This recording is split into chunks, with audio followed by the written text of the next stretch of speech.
काव्यको सम्मान गर्छौँ, कविको पनि प्रशंसा गर्छौँ, कविलाई सम्मानका साथ अगाडि राख्दै उहाँका कविताहरू सुन्ने गर्दछौँ। आदरणीय मित्रहरू, सहभागी सबै साथीहरूलाई म भारद्वाज मित्र हार्दिक आदरपूर्वक नमन गर्दछु, अभिवादन व्यक्त गर्दछु। आज हामी यो अविरत जनसाहित्य यात्राको 108औं श्रृङ्खलामा छौँ।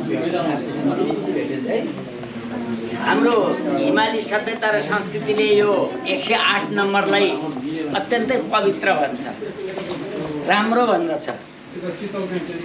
तर बेला चाहिँ यति बेला हामीलाई बहुत चुनौतीपूर्ण अवस्थामा हामी उभिएका छौँ। मुलुकको राजनीतिक सामाजिक अवस्था अत्यन्तै चुनौतीपूर्ण छ। थाहा छैन भोलिको भविष्य, भोलि उठी कहाँ जाने केही थाहा छैन भन्ने यस्ता शक्तिहरूको हातमा मुलुकको भविष्य र भाग्य हातमा जिम्मा लगाएको अवस्था छ। हामीलाई यो डर छ, भर्खरै मर्निङ सो द डेज भने जस्तो हामीले लोकतन्त्रको स्थापनासँगै अझ त्योभन्दा नि अगाडि 36 सालको आन्दोलनदेखि पुनर्प्राप्ति गरेको कम्तीमा विद्यार्थीहरूले सङ्गठन हुने अधिकारलाई पञ्चायतले पनि सम्पूर्ण रूपमा खोज्न सकेको थिएन र ती अधिकारहरू कुण्ठित गरेको अवस्था छ। भोलि बिस्तारै बिस्तारै लोकतन्त्रका अरू अवयवहरूमा पनि अङ्कुश लाग्ने सम्भावना टड्कारो छ। विकासका नाममा, लोकप्रियताका नाममा र विविध शक्ति केन्द्रको बलमा लोकतन्त्रमाथि पनि खतरा भइरहेको यो स्थितिमा हाम्रो विचारलाई, समाजवादी बाटोलाई, परिवर्तनको पक्षमा उभिने शक्तिहरूलाई निकै ठुलो चुनौती छ। चुनौतीको सङ्केत यही पनि देखिएको छ। यति सानो हल पनि भरिन गाह्रो भइरहेको छ। यो एउटा अप्ठ्यारो अवस्थामा फेरि अर्को एउटा सकारात्मक पक्ष के छ भने जति अप्ठ्यारोमा उभिन्छ त्यो नै शक्तिशाली हो अरे। अप्ठ्यारो स्थितिमा पनि सकारात्मक अवस्था ल्याउनको लागि हामीले पहल र प्रयत्न गर्नुपर्दछ। त्यो पहलमा साहित्यकारहरूको योगदान त्यति नै जरुरी छ, लेखकहरूको योगदान त्यति नै जरुरी छ। लेखक र साहित्यकारहरूले समाजलाई, राजनीतिलाई बाटो देखाउने हो, डोर्याउने हो, कलात्मक ढङ्गले भन्नै पर्ने कुरा भन्ने हो। त्यसैले हामी कविको अर्चना गर्दछौँ। मैले सुरुमै भनेको हामी यो काव्य अर्चना गर्ने सन्दर्भमा यहाँ जुटिरहनुको पछाडि यो अत्यन्त ठुलो मकसद छ। मैले धेरै यो बारेमा चर्चा गरिरहनु पर्दैन।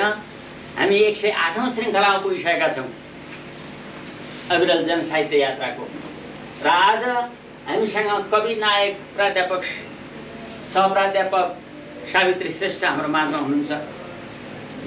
सावित्री श्रेष्ठका 4वटा अत्यन्त त्यो हामीलाई यथार्थमा किन यतिको साथीलाई बोलाइयो, किन चाहिँ उहाँका कविता सुन्न लाग्यो भन्दाखेरि यस्ता यस्ता चाहिँ सन्दर्भहरू छन् कि उहाँ एउटा महिला हो, पहिला नारीवादी लेखक हो र उहाँ प्रगतिवादी सर्जक हो।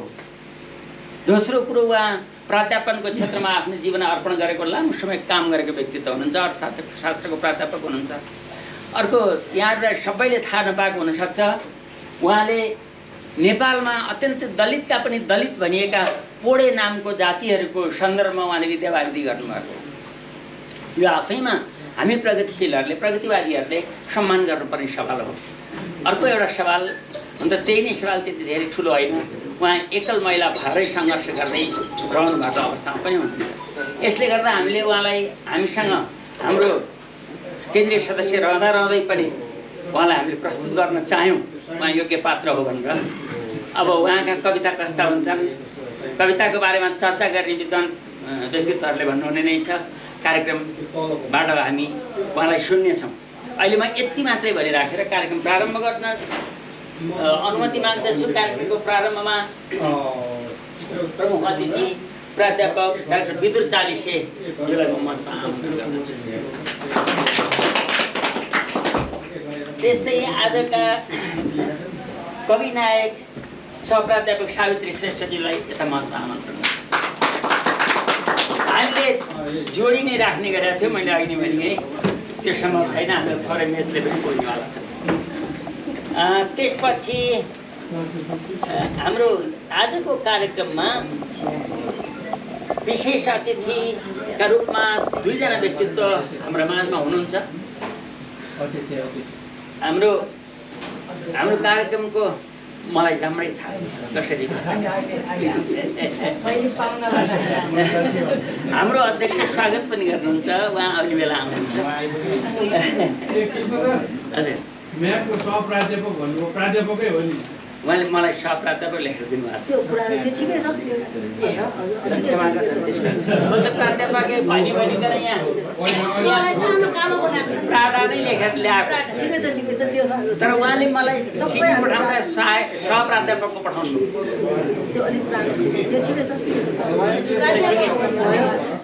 होइन हामीलाई अर्को सुखद खबर आयो उहाँ प्राध्यापक भइसक्नु भएको छ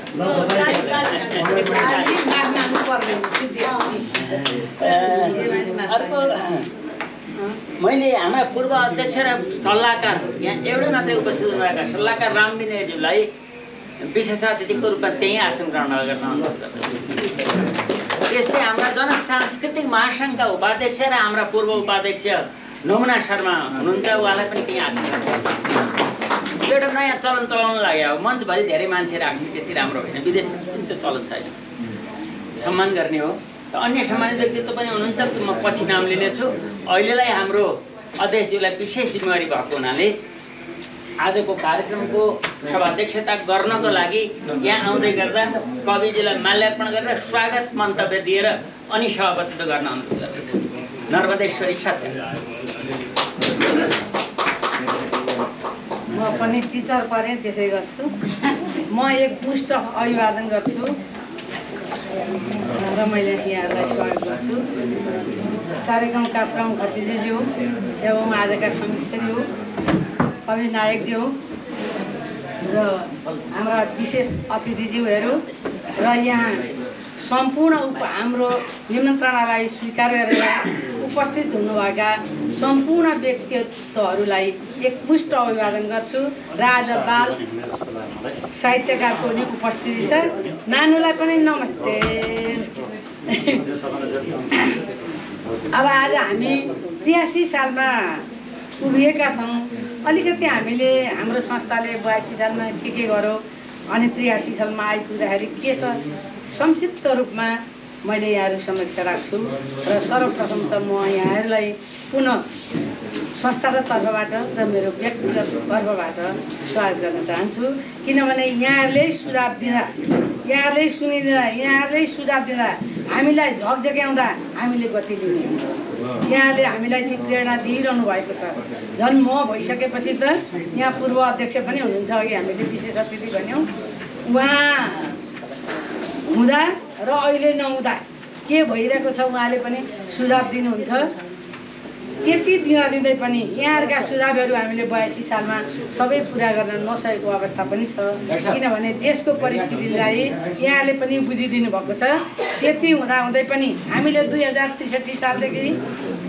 विशेष रूपमा अरू आइपरेका साहित्यिक गतिविधिहरू गर्ने आफूले सकेसम्मका सुझाव अनुसारका सहयोग अनुसारका र महिनाको एकपटक चाहिँ नामै अभियान राखेका छौँ जस्तो सुकै कठिन परिस्थितिमा पनि 4-5 जना मात्रै भयौँ भने पनि प्रविधिका माध्यमबाट हामीले चाहिँ विस्तारित रूप धारण गराउने छौँ हामीले गर्छौँ भनेका छौँ किनभने शीर्षकै हाम्रो अभियान छ यसरी गर्दै ल्याउँदा 108औं श्रृङ्खलामा हामी पुगेका छौँ अघि मैले अध्यक्षज्यूलाई पनि जोडेँ म आइसकेपछि हाम्रो संस्थामा सबभन्दा पहिली गठन भएदेखि अहिलेसम्म आउँदाखेरि महिला नेतृत्व नपाएर बल्ल बल्ल मैले पनि उभिनुपर्ने अवस्था आयो एउटा महिलाको इतिहास रचना भनौँ कि अथवा साथीहरूले अनुरोध गरेर भनौँ कि मेरो इच्छैले चाहिँ म भन्दिनँ अनुरोधले यसरी म आएँ किन मैले यति जोडेँ भन्दा आज महिला हुनुहुन्छ एक त महिलाहरू यहाँ महिलाको उपस्थिति पनि यहाँहरूले देख्नु भएको छ भन्नलाई हामी महिला समानताका कुरा गर्छौँ महिलाले त अझ 33ले पुगेन 50 भनिरहेका अवस्थामा हामी महिलै चाहिँ नेतृत्व लिने बेलामा चाहिँ महिला पछाडि पाउँदैनौँ यो मैले किन भने म महिला भएर भए पुरुष महिला गरेर अविरल काव्य यात्रा चलाउनु पर्ला भन्ने लागेको थियो। त्यति नभए पनि 1/3 रूपमा महिला उपस्थित गराउने इच्छा राखेका थियौँ। त्यति गर्दा पनि हामीले महिलाहरूलाई उपस्थित गराउन सकेनौँ। नसकेपछि यहाँभन्दा अगाडिको दोस्रो कार्यक्रममा साह्रै भएन। 82 सालमा हामीले 1/3 त के 3-4 जोडी यसो पार्न पनि सकेनौँ। लु गर्नुपर्छ भन्दा 2 पल्ट महिला कुरेर बस्दा 2-3 दिन अगाडि पुरुषलाई ल्याएर उभिएको दुःखदायी अवस्था छ। यसमा म पुरुषहरूलाई मात्रै भन्न चाहन्न, महिलाहरू पनि हामी अगाडि किन सरिरहेका छैनौँ र हामीले आस्था देखाइरहेका छैनौँ भन्ने सन्दर्भ जोड्दै आज बल्ल बल्ल चाहिँ उहाँलाई महिलालाई भेटाएको छौँ। यस अर्थमा म कवि सावित्री सेठज्यूलाई आभार व्यक्त गर्दछु। उहाँले चाहिँ एकपल्ट भन्ने बित्तिकै हवस् म व्यस्त छु, म तयार हुन्छु भन्नुभयो। त्यस्तै महिलाहरू यहाँले तयार गरिदिनु र महिलाहरू त्यसै गरी बसिदिनुहोस् भन्ने अनुरोध गर्दै 83 सालको जे जस्तै आए नि अघि उज्जवल सङ्घीले भन्नुभयो, हामीले जस्तोकै परिस्थितिमा पनि हाम्रा विचारहरू दिने हो। सुदृढ समाजका लागि लडिरहने हो। जो अप्ठ्यारो परिस्थितिमा लडिरहन्छ त्यही नै पछि इतिहासले त्यसैलाई महान भन्ने हो नि त। हामी छोड्दैनौँ। हामी जति हुन्छ जति यो त उपस्थिति त हामीलाई धेरै भयो, किनभने महान व्यक्तित्वहरू हुनुहुन्छ। हामीलाई परेको बेला सुझाव सहयोग गर्न सक्नुहुन्छ। म पुनः यहाँहरूलाई चाहिँ स्वागत गर्छु र हामीले 82 सालमा अविरल काव्य यात्रा महिनाको एकपटक गर्दै जय जयन्ती आन्दोलनमा र दसैँका बेलामा 2 बाहेक अरू सम्पन्न गरेका छौँ। सडक कविता गरेका छौँ। त्यसपछि हामीले एउटा कार्यपत्र प्रस्तुत गऱ्यौँ अनि साथीहरूले इच्छा राख्नुभयो भने जुनसुकै साहित्यसँग सम्बन्धित विषयका यसपालि चाहिँ हामीले 82 सालमा कथाको लोकार्पण समीक्षा गऱ्यौँ र अहिले प्रदीप नेपालको कथाकारितामा कार्यपत्र लेखिरहेको अवस्था छ। अब 83 सालको कुन बेला हुन्छ हामीले अविरल काव्य यात्रालाई चाहिँ छलेर कुनै बार हामीले बिदाको दिन सबै कार्यरत साथीहरू हुनुहुन्छ, बिदाको दिन पारेर हामीले गर्नुपर्ने हुन्छ। हामी गर्नेछौँ र अब योजना बनाउँदा यहाँहरूले दिएका सल्लाह र हाम्रो सक्षमता अनुसार हामी के गर्न सक्छौँ गर्नेछौँ भन्दै मैले पुनः यहाँहरूलाई स्वागत गरेँ र कविताका लागि मात्रै नहोस्, कविताका माध्यमबाट समाज रूपान्तरण होस् भन्ने अपेक्षाका साथ यो अभियान मोदनाथ प्रसिद्धबाट सुरु गरिएको थियो। मोदनाथ प्रसिद्धले समाज रूपान्तरण गर्नका लागि के कति गर्नुभयो हामीलाई थाहा छँदैछ। त्यसपछिका कविहरूले पनि पक्कै गर्नुहुन्छ भनेर हामीले उपस्थित गराएका हौँ, सङ्गठित गराएका हौँ। उपत्यका लगायत बाहिरका जुनसुकै क्षेत्रका पनि आउन चाहने हुनु र सम्भव भएका साथीहरूलाई बाहिरभित्र गरेर हामीले बोलाइरहेको अवस्था छ। तर उहाँहरूले अब यहाँ आएर वाचन मात्रै गर्नुभयो कि व्यवहारिकतामा रूपान्तरण गर्नुभयो कि भन्ने कुरा चाहिँ फेरि मूल्याङ्कनको पाटो छ, चुनौतीको विषय पनि छ। अनि जहाँसम्म छ सावित्री श्रेष्ठलाई म पहिलेदेखि नै चिन्छु। उहाँले सङ्घर्ष गरिरहनु भएको छ, सामाजिक रूपान्तरणका लागि काम गरिरहनु भएको छ। अघि पढे महिलाहरूको अध्ययन गर्नु हो भन्ने आएको छ। तर मैले देख्दाखेरि मलाई लागेको नि हुनसक्छ, यहाँहरूले नि हुनसक्छ, जति उहाँले गर्नुभयो आफूले जन्माएका सन्तान र श्रीमानदेखि बाहेक अरू आफन्तहरूले पनि सहयोग नगरेको अवस्था छ र हामी बाहिर बसेकाले कति सहयोग गऱ्यौँ भर्खर उहाँलाई उपस्थित गराउँदैछौँ, हौसला प्रदान गर्दैछौँ भन्दै घर परिवार एउटा महिलाले केही गर्छु भनेर रूपान्तरणका लागि अगाडि सर्यो भने घर परिवारबाट पनि सहयोग नपाइने अवस्था चाहिँ अझै छ भनेर लेखेर वाचन गरेर हुँदो रहेछ। गर्ने चाहिँ कामै रहेछ, त्यही काम गर्न नसकेका अवस्थामा अहिले कता कता अभिभावक विहीन जस्ता पनि हामी बनेका छौँ। यस अर्थमा जे सकिन्छ व्यवहारिक रूपान्तरणमा लागौँ, एकमत भएर जाउँ, साहित्य सधैँ ऊर्जावान भइरहोस् भन्ने अपेक्षाका साथ मैले हाम्रो कार्यक्रमको हाम्रो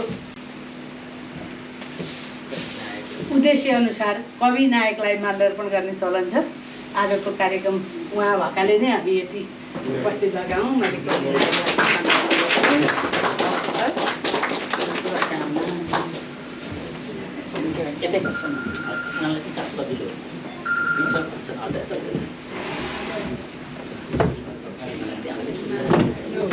यसो गरौँ त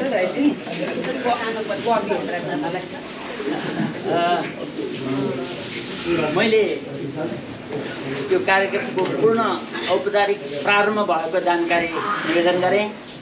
अब हामी यस पछाडि के व्यक्तित्वहरूलाई नाम लिन हामीलाई मन लाग्यो।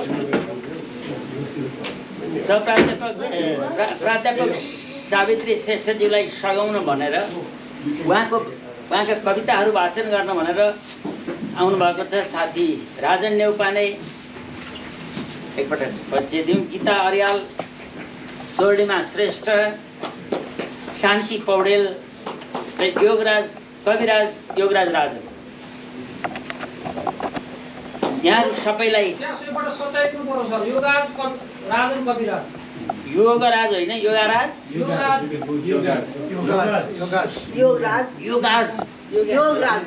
योगराज मोडर्न नाम योगराज राजन कविराजी। सँगसँगै हामीसँग यहाँ नाम लिन पर्ने अर्को चिनिया लेखक यो पनि हाम्रो बिचमा हुनुहुन्छ। उहाँ चाहिँ हाम्रो आजको कवि नायकजीलाई सम्मान गर्न चाहनुहुन्छ। Do you like to respect her? Okay please. उहाँ चाहिँ चाइनाबाट चीनबाट आउनुभएको चिनिया लेखक उहाँलाई त्यही एउटा मिनट हामीले बाँकी राखेका छौँ। कृपया यही आसन ग्रहण गर्न अनुरोध गर्छौँ। Please take the seat in dais. No, you can stay here. अब यसपछि केही नाम लिन्छु म। हामीसँग अत्यन्तै आदर गर्न लायक व्यक्तित्वहरू हुनुहुन्छ। निर्माण प्रकाशनका अध्यक्ष सुदर्शन श्रेष्ठ सर हुनुहुन्छ, धेरै पछाडि हाम्रो माझमा आउनु भएको छ। हाम्रा उपाध्यक्ष रमेश सर हुनुहुन्छ, सचिवज्यू हुनुहुन्छ, कोषाध्यक्ष र काव्य विभागका सदस्य गोपाल कुमार मैनालीज्यू लगायत हाम्रो परिवारका साथीहरूलाई पनि यहाँ मैले परिचय गराइरहनै पर्दैन हाम्रा व्यक्तित्वहरूलाई। र अब चाहिँ केही एकाध कविजीहरू हुनुहुन्छ, भावी दिनमा हामीले प्रस्तुत गर्न सकौँला उहाँहरूलाई। कवि खोलाघारी साइला आज धेरै पछाडि हाम्रो माझमा हुनुहुन्छ। एकपटक म आसन ग्रहण गराएँ। कवि जीवन बस्ने, डाक्टर गोविन्द मानकेसी, प्राध्यापक डाक्टर हुनुहुन्छ। अब यति गरेपछि अब चाहिँ औपचारिक कार्यक्रमतिर लागौँ जस्तो लाग्यो। हाम्रो चलन के छ भने कवि नायकले नै अबको बाँकी कार्यक्रम अगाडि बढाउनुहुन्छ। पछि फेरि आउनेछु म आफू पनि। र अहिलेलाई चाहिँ अब यो कविताहरू पहिला अलिकति छोटोमा उहाँको बारेमा परिचय दिनको लागि मैले अघि नै लिएको नाम राजन नेउपानेजीलाई यहाँ बोलाउँदछु। हामी निर्ममतापूर्वक भन्छौँ 5-6 मिनटभन्दा लामो गर्न पाइँदैन, हाम्रो चलन त्यही छ। हाम्रो कवि नायकजीको परिचय दिन अनुरोध गर्छु। अभिवादन, हार्दिक धन्यवाद। मैले पाएको समय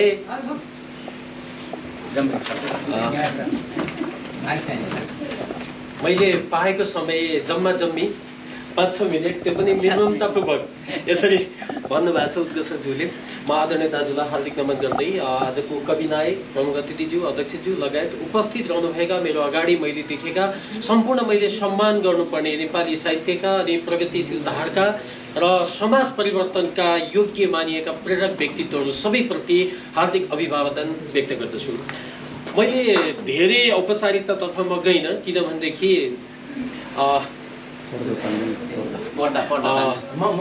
नेपालमा हामीले पढ्दै रहेको एउटा उखान छ, अकबरी सुनलाई धेरै कसी लगाउनु पर्दैन अनि सूर्यको अगाडि मैनबत्ती धेरै जलाउनु पनि पर्दैन।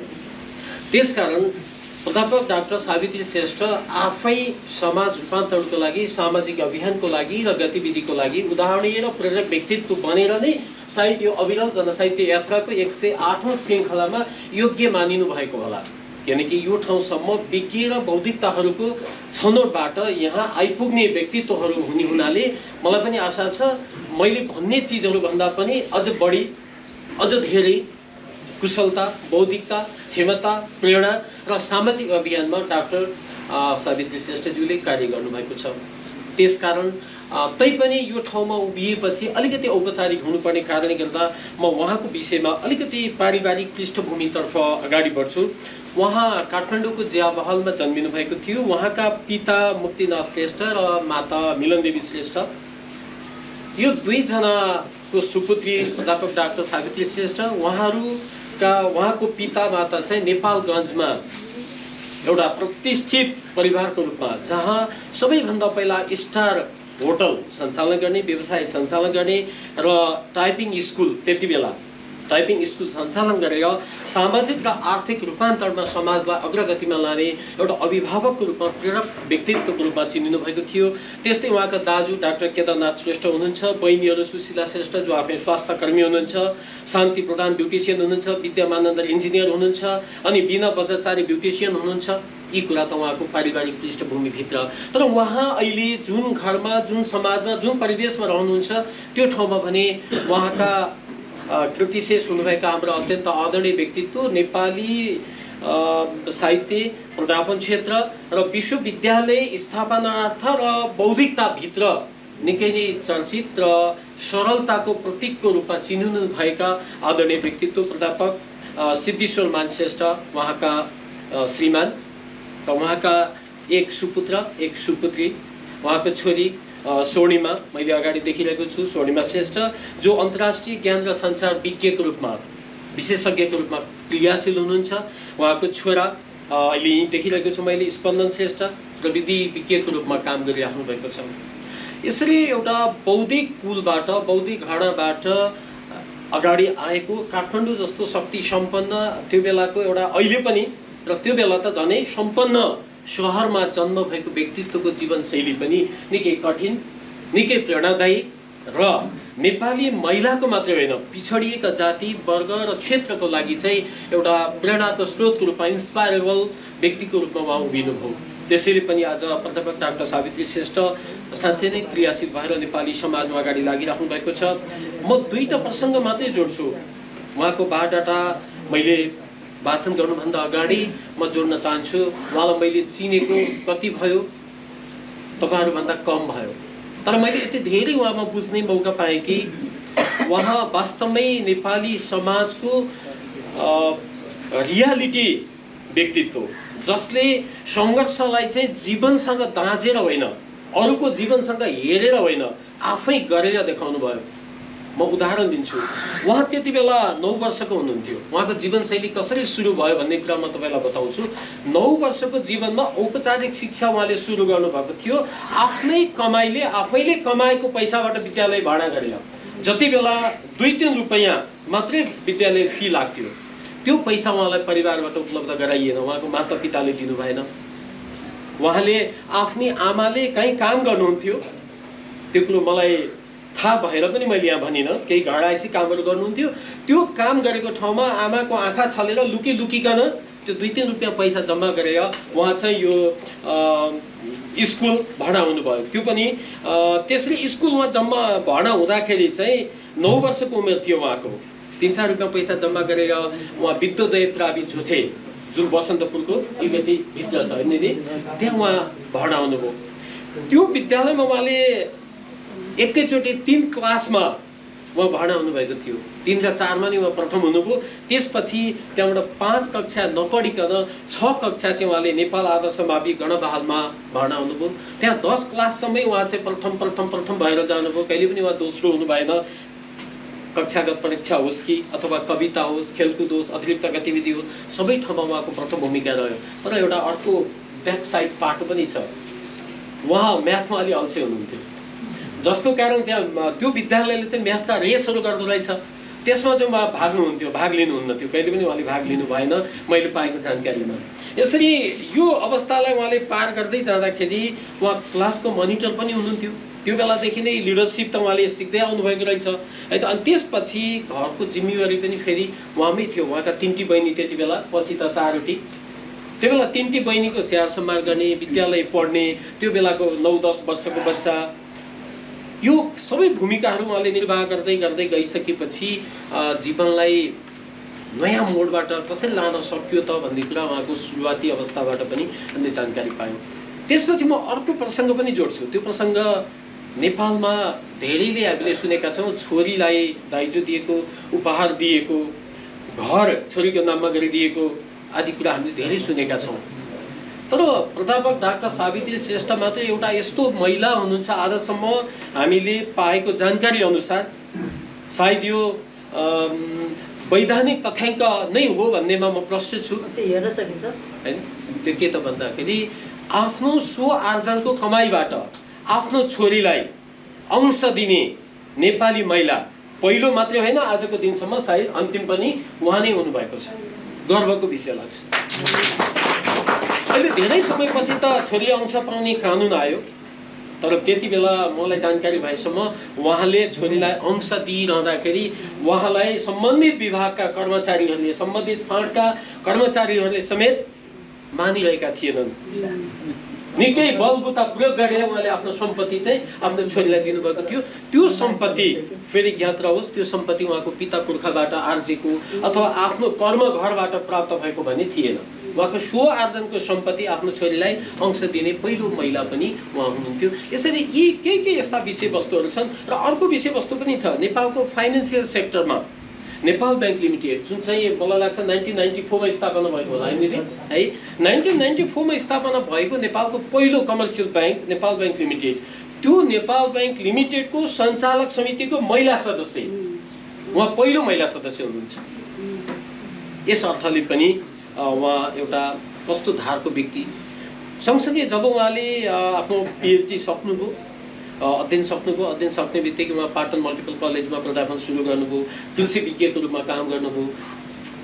मैले यो लेखेको चिजलाई नहेरी भन्नुपर्दा कहिल्यै नथाकेको अविरल उहाँलाई त यो ठाउँमा अविरल जनसाहित्य यात्रामा ल्याउन पनि ढिलो भइसकेको जस्तो लाग्छ, किनकि उहाँका अविरल पाइलाहरू बढ्दै आए, अझै कतै बढ्ने हुन्, त्यसको टुङ्गो नै छैन। उहाँ कहिल्यै पनि थाकेर बस्ने व्यक्तित्व होइन। र अर्को पनि एउटा उदाहरण छ, कतिलाई थाहा पनि होला, गोविन्द दाइ र मलाई त थाहा छ, हामी पाल्पा भ्रमणमा सँगै जाने अवसर पाएका थियौँ। त्यति बेला हामीले बुझेका थियौँ दिदीको समयको टाइम एन्ड दिदीको एउटा सम्प्रेषण कस्तो छ भन्ने कुरा। कुनै बेला नेपालमा बन्द हडताल भइरहन्थे, त्यति बेला कलेजको पढाइ उहाँ त पाटनदेखि लिएर नेपालका चाहिँ धेरैवटा कलेजहरूमा पढाउनु भयो। त्यति मात्रै होइन, काहीँ एउटा मनिटरको रूपमा, प्रेजेन्टरको रूपमा पनि जानुभयो। तर दिदीको एउटा बानी अचम्म थियो, गाडी पाइँदैन थियो, तर उहाँ चाहिँ आफूलाई तोकिएको टाइमभन्दा 1 मिनट पहिल्यै कलेज पुग्नुहुन्थ्यो। कहिले उहाँले उहाँको जीवनमा लेट प्रेजेन्टरको रूपमा उहाँ कहिले पनि सायद उपस्थित हुनु भएन जस्तो लाग्छ। यी कुराहरूबाट हेर्दा Savitri Shrestha one of the symbolic name of the Nepalese women भन्न मन लाग्छ। यस अर्थबाट अब उहाँको शैक्षिक क्षेत्रतर्फ म अलिकति जान्छु। उहाँले 1976 मा एसएलसी बोर्ड नेपालबाट एसएलसी गर्नुभयो। 1978 मा त्रिभुवन युनिभर्सिटीबाट इकोनोमिक्स र म्याथ लिएर इन्टरमिडिएट गर्नुभयो। 1980 मा त्रिभुवन युनिभर्सिटीबाट उहाँले ब्याचलर गर्नुभयो। त्यसपछि 1984 मा उहाँले त्रिभुवन युनिभर्सिटीबाट मास्टर गर्नुभयो। Economics, agriculture economics and marketing economics जस्ता उहाँका सब्जेक्ट थिए। त्यसपछि उहाँले 2015 मा उहाँको socio economics analysis of Pode women नामक टाइटलमा उहाँले पिएचडी गर्नुभयो नेपाल संस्कृत युनिभर्सिटीबाट। यसरी उहाँको शिक्षाको औपचारिक अवस्था अगाडि गइसकेपछि मैले अघि भनेका जस्तै सामाजिक रूपान्तरणको लागि काम गर्ने महिला खालि शैक्षिक डकुमेन्ट हातमा लिएर मात्रै उहाँ बस्नु भएन। यहाँलाई थाहा छ अक्षय लोक साहित्यिक पत्रिका जति बेलाको त्यो पत्रिका चाहिँ हाम्रो सिद्धेश्वर मान श्रेष्ठ सरबाट सुरुवात भएको थियो। तर सिद्धेश्वर मान श्रेष्ठ सर कस्तो दानी हुनुहुन्थ्यो भन्ने कुरा त उहाँसँग सङ्गत गरेका मान्छेलाई थाहा होला। हामी लक्ष्मीप्रसाद देवकोटाले कोट खोलेर अरूलाई दिएको कुरा चाहिँ सुनेका छौँ। म लुम्बिनी विश्वविद्यालयमा जाँदा त्यहाँका कर्मचारीहरूसँग मैले भेट्ने मौका पाएको थिएँ। त्यति बेला उहाँले पोडियममा आएर भनेको कुरा आज पनि सम्झना छ मलाई कि सिद्धेश्वर मान श्रेष्ठ सरले त आफ्नो घरमा भरे के खाने भन्ने कुराको उहाँलाई मतलब हुँदैन थियो, अरूलाई के गर्न सकिन्छ भन्ने कुरामा उहाँ जानुभएको थियो। तर पत्रिका निरन्तर निक्लिरहेको थियो। त्यति बेलाको पोलिटिकल सिचुएसन, त्यति बेलाको सोसल इन्भाइरोमेन्ट, यी सबै कुराबाट जोगिएर त्यो पत्रिकालाई जीवन्त बनाउने, त्यसलाई अन्तर्राष्ट्रिय व्यक्तित्वहरूको चर्चा परिचर्चाहरू जीवनीहरू छाप्ने ती प्रक्रियामा सघाउने मात्र होइन, पर्दा पछाडि बसेर एकदमै बलियो रोल खेल्ने मान्छे चाहिँ प्राध्यापक डाक्टर सावित्री श्रेष्ठ हुनुहुन्थ्यो। उहाँ चाहिँ हेड अफ डिपार्टमेन्ट रूपमा काम गर्नुभयो। डिपार्टमेन्ट अफ नेपाल परिचय, journalism and logical Patan, multiple campus Patan, ढोका ललितपुर। त्यस्तै सेन्ट्रल मेम्बर अफ मोनिटरिङ कमिटीको रूपमा पनि काम गर्नुभयो त्रिभुवन युनिभर्सिटी किर्तिपुर काठमाडौँमा। टेक्निकल असिस्टेन्टको रूपमा काम गर्नुभयो planning and monitoring division, department of livestock service, government of Nepal. त्यसै गरी vice president, director, board member, chief administrative member, board of director, observer of exam, अनि त्यस्तै गरी monitoring of examination, director, board of director जस्ता उहाँका धेरै विषयवस्तुमा उहाँ चाहिँ संलग्न हुनुभयो। राष्ट्रिय र अन्तर्राष्ट्रिय गएर करिब 2 दर्जनभन्दा बढी विश्वविद्यालयसँग उहाँको प्रत्यक्ष संलग्नता रह्यो। नेपालका धेरै जसो अहिले त 77 त्यो बेला 75वटा जिल्लामा रहेका त्रिभुवन विश्वविद्यालयका आङ्गिक क्याम्पसहरू र त्रिभुवन विश्वविद्यालयसँग सम्बन्धित रहेका कलेजहरूमा उहाँको भूमिका अत्यन्तै महत्त्वपूर्ण रह्यो। उहाँले प्रत्यक्ष रूपमा त्यहाँ गएर पाठ्य पुस्तक, पाठ्यक्रमहरू निर्माण गर्ने क्रममा सघाउनुभयो, क्लासहरू लिनुभयो। सबैभन्दा ठुलो कुरो त राष्ट्रिय तथा अन्तर्राष्ट्रिय धेरैवटा सेमिनारहरूमा उहाँले विश्वविद्यालयको रूपमा विश्वविद्यालयमा गएर पेपर प्रेजेन्ट गर्नुभयो।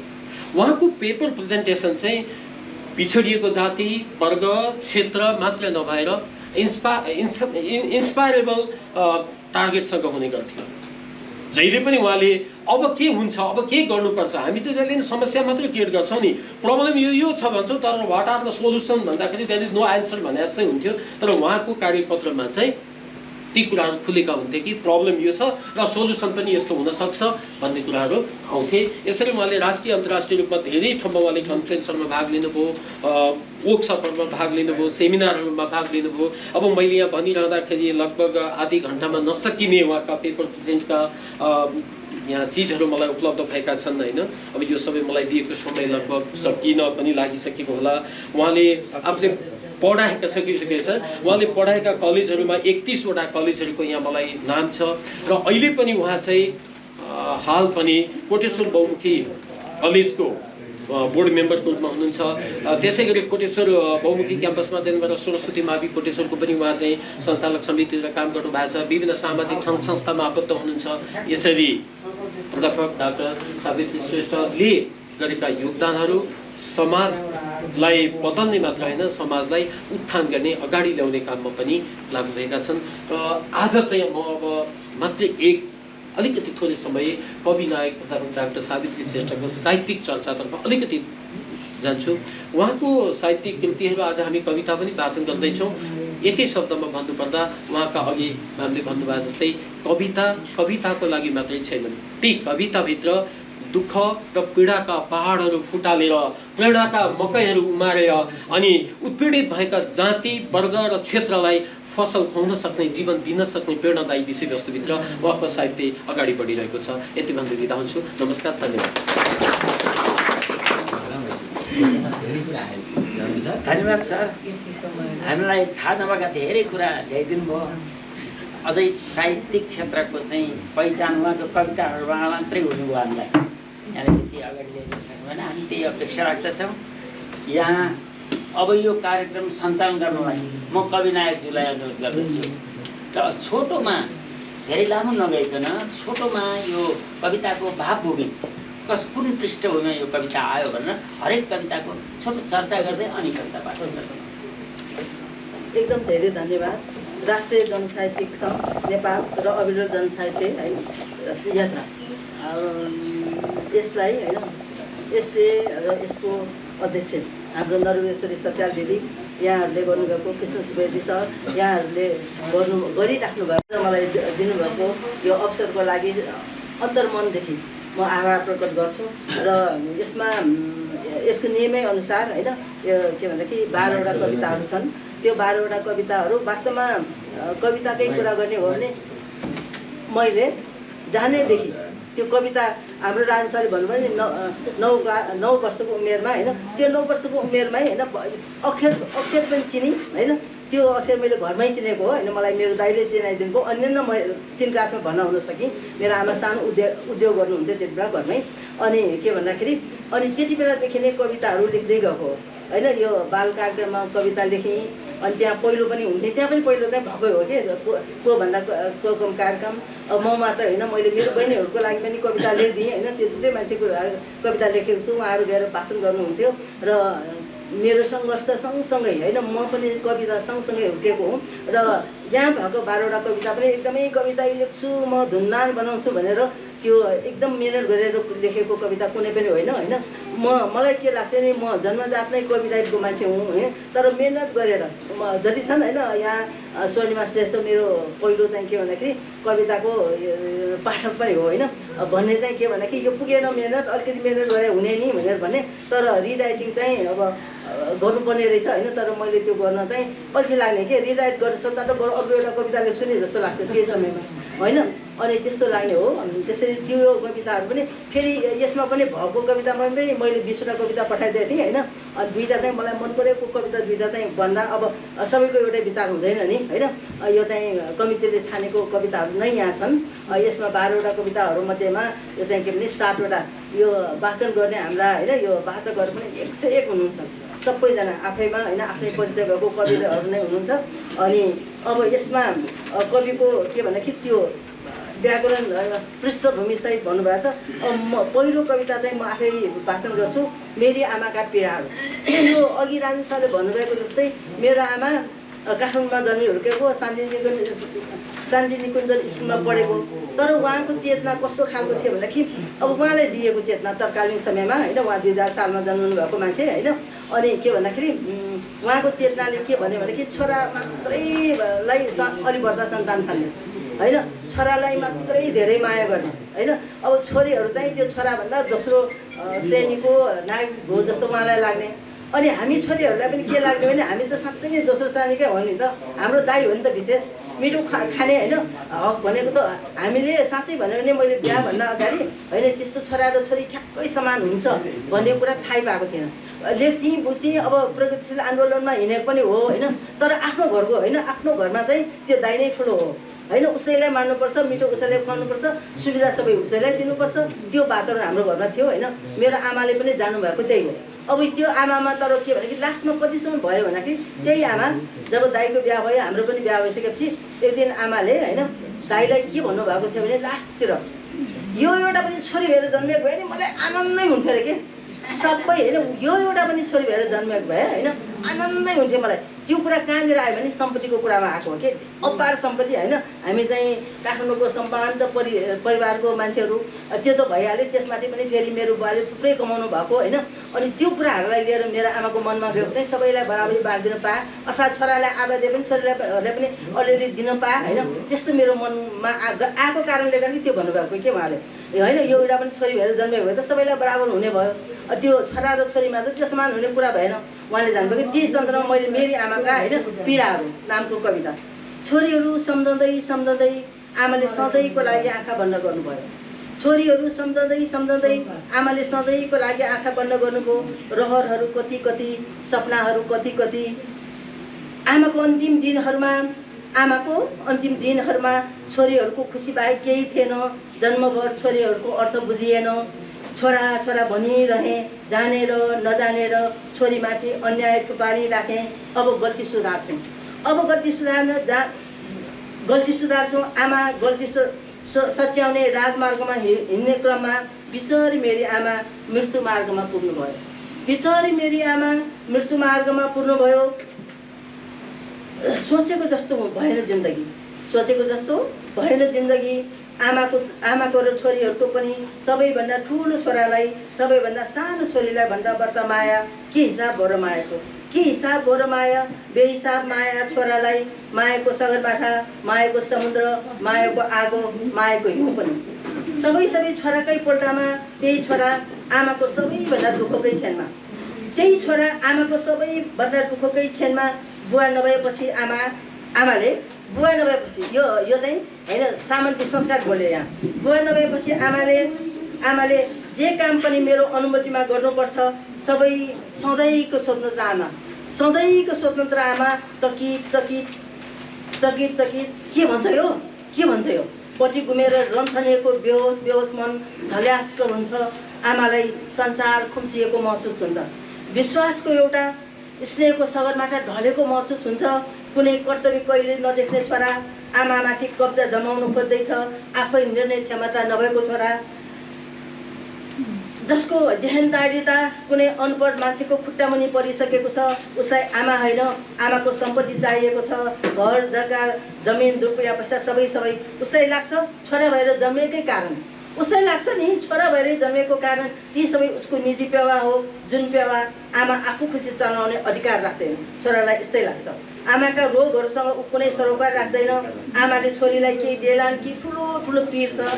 कर्मशील आमा, रूपान्तरित आमा, आमा मन मनै भन्छन् इस तेरो कुरा, आमा मन मनै भन्छन् इस तेरो कुरा, कि मेरो जीवन तेरो इसारामा चल्ला, सपना नि नसोचे हुन्छ, सपनामा नि नसोचे हुन्छ।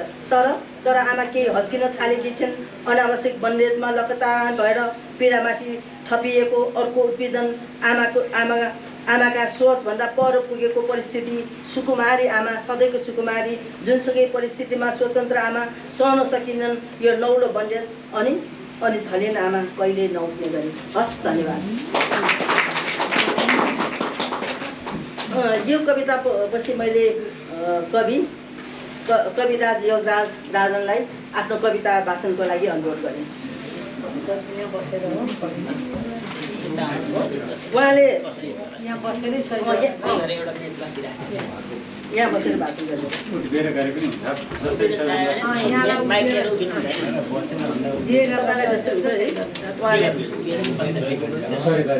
यथार्थको आँसु होइन, आँसुको कथा।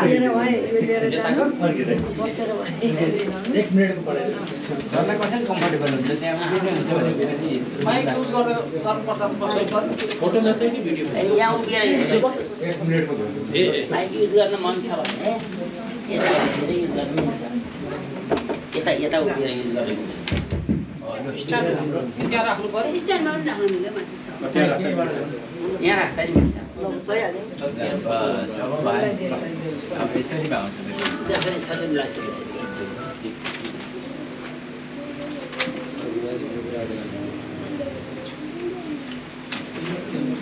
सम्पूर्ण साहित्य सारथी महारथी ज्यूहरूमा मेरो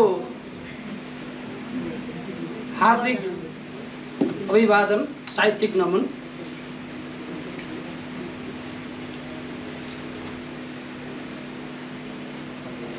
कविताको शीर्षक यथार्थको आँसु, प्राणा सावित्री श्रेष्ठ ज्यूको। कति गाह्रो छ, कति गाह्रो छ, जस्तो छ त्यस्तै देखाउन। कति गाह्रो छ, जस्तो छ त्यस्तै देखाउन। भित्र एउटा बाहिर बेग्लै रङ र रूप खुलाउन। मनको बोझ बनेको त्यो कालो पत्थर हटाउन। नक्कली मुस्कानको मुहार लुकाउन। भोक त भोक नै हो, भोक त भोक नै हो, पेटको होस् या शरीरको, मनको होस् या मस्तिष्कको, अथवा सत्ता र शक्तिको। भोकको त के कुरा, भोकको त के कुरा, कसैले यसैले गराउने हत्या मानवताको। अर्थ खोज्नु पर्ने समालोचनाको। स्तुतिगान हुन्छ अचेल बुद्धि र बरकत सर्जकको। साँचो सत्य पच्दैन अचेल, साँचो सत्य पच्दैन अचेल। जस्ताको त्यस्तै हुँदैन मूल्याङ्कन कतै। हुन छाड्यो हजुर बौद्धिकताको कदर, हुन छाड्यो हजुर बौद्धिकताको कदर। पुलिस लगाएर नातावादको वाह गर्दै साहित्यको हुर्मत लिइन्छ अचेल। वाह गर्दै साहित्यको हुर्मत लिइन्छ अचेल। कालोलाई कालो भन्ने जमाना छैन, कालोलाई कालो भन्ने जमाना छैन। सबैजना सर्वगुण सम्पन्न भन्दा जाति। सत्यको उद्घाटन एकादेशको कथा भइ गयो। सत्यको उद्घाटन एकादेशको कथा भइ गयो। वाहकै लागि रातलाई दिन भनिन्छ अचेल। लेखकहरू नै चाकडी चाहन थाले, लेखकहरू नै चाकडी चाहन थाले। जी हजुरी नै योग्यता हुन लाग्यो, घामको किरणमै चिसान भरियो। देख्नकै कारण उज्यालो अँध्यारिन थाल्यो। कता देख्नु आज भोलि यथार्थको आँसु, कता देख्नु आज भोलि यथार्थको आँसु। नक्कली हाँसोले जितिसक्यो, नक्कली हाँसोले जितिसक्यो। धन्यवाद, आभार हजुर, जय होस्। धेरै धेरै धन्यवाद। अब धन्यवाद गरेँ त्यो चाहिन्छ कि अनि माइक चाहिँ अरूलाई दिनु न। हुन्छ ल सुन्नुहोस् होला है। सुन्छ त्यो ठाउँमा भन्दा बरु यहीँ बसेर भन्दा चाहिँ राम्रो हुन्छ। त्यही भएर त्यो शिक्षा उभिएर भन्दा नि बसेर यहीँबाटै हुन्छ। त्यसको सदुपयोग गर्नु पनि पर्यो नि। त्यो चाहिँ फोटो केही पनि आउँदैन कि ए पुरै टल्किन्छ। त्यसै हुनाले अध्यक्षलाई यहाँ राखेर त्यहाँ पेज खाली म खाली भइहाल्छ एकपल्ट भइहाल्छ। अब मेरो दोस्रो कविता छ बाघको मुखमा छु हजुर। मलाई कस्तो लाग्छ भने जहिले पनि म आफूलाई सधैँ बाघको मुखमा पर्नु हो। कारण चाहिँ कस्तो भन्दाखेरि अब यो अलिकति जी हजुर गर्न नआउने त्यति मात्रै होइन कि अब मान्छेहरूले कुरा गरिराखेको हुन्छ होइन। अब यो चाहिँ के भन्दाखेरि मिटिङहरू नै कयौँ चित्त नबुझेको कुराहरू हुन्छ, हाम्रो पार्टीमा पनि हुन्छ त्यो कुराहरू होइन। हुँदाखेरि अनि विद्यार्थीलाई पनि भन्छु कि घट्टीमा तिमीहरू त यो चाहिँ होइन यो झोले नबनिदेऊ न होइन। यो चाहिँ के भन्दाखेरि बेजिकलाई बेजिक र ठिकलाई ठिक भन्यो भने होइन पार्टीदेखि लिएर सबै ठाउँमा बस्छ नि भन्दाखेरि अब तर त्यो त मान्छेले नभने रहेछ, कसको जसले भन्यो त्यो बाहिर पर्यो होइन। अनि त्यसले म जस्तो मान्छे चाहिँ के भन्दाखेरि कहाँनिर हुने त भने कि जहिले पनि भएको मुखमा, किनभने म त देखेको कुरा भनिदिइहाल्छु होइन। अब मिलाएर कुरा गर्न पनि अलिक ढङ्ग नपुग्ने, फेरि त्यो मिलाएर कुरा गर्ने ढङ्ग पुगेको पनि त्यो हुँदैन थियो होला होइन। त्यो नपुगेको कुराखेरि जहिले पनि म आफूलाई चाहिँ के भने कि बाघको मुखमै पाउने हो। र यसै सम्बन्धी मैले एउटा कविता लेखेको छु, बाघको मुखमा छु हजुर। बाघको मुखमा छु हजुर, बाघको मुखैमा छु, बाध्य भएर होइन करले होइन बानी परेको छ हजुर। बानी परेको छु हजुर, बाघकै मुखमा बस्ने बानी नै परेको छ। चुपचाप तमासामा रमेको हुलमा छुच्ची भएर भन्छु हजुर। चुपचाप तमासामा रमेको हुलमा छुच्ची भएर भन्छु हजुर। यस्तो त हुनु भएन नि होइन। चित्त नबुझेकोमा ताली बजाएको देखेर यो तालीको गाली भयो भन्न मनमनै मात्रै सोचेर झोक्राउन जान्दिनँ हजुर होइन। यो त तालीको गाली भयो मनमनै मात्रै सोचेर झोक्राउन जान्दिनँ हजुर। खुलेआम हेत्तेरिका भन्छु र हिँडिदिन्छु अनि स्वाट्ट बाघको मुखमा आफूलाई पाउँछु हजुर। अनि स्वाट्टै बाघको मुखमा आफूलाई पाउँछु हजुर। खै किन हो मनमा हजुर, खै किन हो मनमा डरको जरो छैन। अनि त धेरै जस्तो बाघकै मुखमा हुन्छ हजुर। ठिक र बेठिक थाहा नहुने, ठिक र बेठिक थाहा नहुने यो धारामा एउटै मान्छे हुँदैन हजुर। बाघको मुखमा किन को पस्नु हजुर। बेठिकमा ताली बज्छ हजुर, घर घरमा जी हजुर चल्छ हजुर। न्याय अन्यायको कुरा गरेर बाघको मुखमा को पस्छ हजुर। न्याय अन्यायको कुरा गरेर बाघको मुखमा को पस्छ हजुर। बाघको मुखमा को पस्छ हजुर। कार्यालयमा जी हजुर चल्छ हजुर। अरूको खुट्टा नतानी कसरी पो बर्बाद हुन्छ हजुर। पार्टीमा त झन् हजुर जी हजुरकै घोडा तरेर मान्छे ठाउँमा पुग्छ। बाघको मुखमा को पस्छ हजुर। बाघको मुखमा को पस्छ। चन्द्र सूर्य आकाश बाहेक धरामा डरको बादल झुल्छ हजुर। डरमा पसेर हजुर मान्छे डर बन्दैछ। डरमा पसेर हजुर मान्छे डर बन्दैछ। बेचिकको वकालत गर्दै हजुर बेचिकमै गर्व हुन थालेको छ। बाघको मुखमा को पस्छ हजुर। बाघको मुखमा को पस्छ हजुर। बेचिकलाई बेचिक भन्ने जोखिम कसले मोल्छ हजुर। हो नि, बेचिकलाई बेचिक भन्ने जोखिम कसले मोल्छ हजुर। बाघको मुखमा किन को पस्छ हजुर। सूर्य त सूर्य नै हो, फेरि लास्टमा होइन सूर्य त सूर्य नै हो, तारा त तारा नै, सूर्य त नाशमान छ हजुर। सूर्य त नाशमान छ हजुर भनेपछि अहिले पृथ्वीको आयु भनेको जम्मा 9 वर्ष होइन। मान्छे जाओको के कुरा, सूर्य त नाशमान छ हजुर। मान्छे जाओको के कुरा, आठमा मारेर बाँचेर जिन्दगीको के सार हजुर। बाघको मुखमै पसौँ हजुर। बाघको मुखमै पसौँ हजुर। कालको मुखमा नपस्नेको छ। कालको मुखमा नपस्नेको छ। हस्, धन्यवाद। अब यसपछि म कवि गीता अर्याल सशक्त होइन। सशक्त उहाँ एकदमै सबै किसिमले होइन मायालु हुनुहुन्छ, प्रेमिल हुनुहुन्छ, राम्रो कविता वाचन गर्नुहुन्छ, राम्रो कविता लेख्नुहुन्छ। मैले उहाँ होइन गीता अर्यालजीलाई वाचनको 2टा कविता एकैचोटि वाचन गर्नुहुन्छ।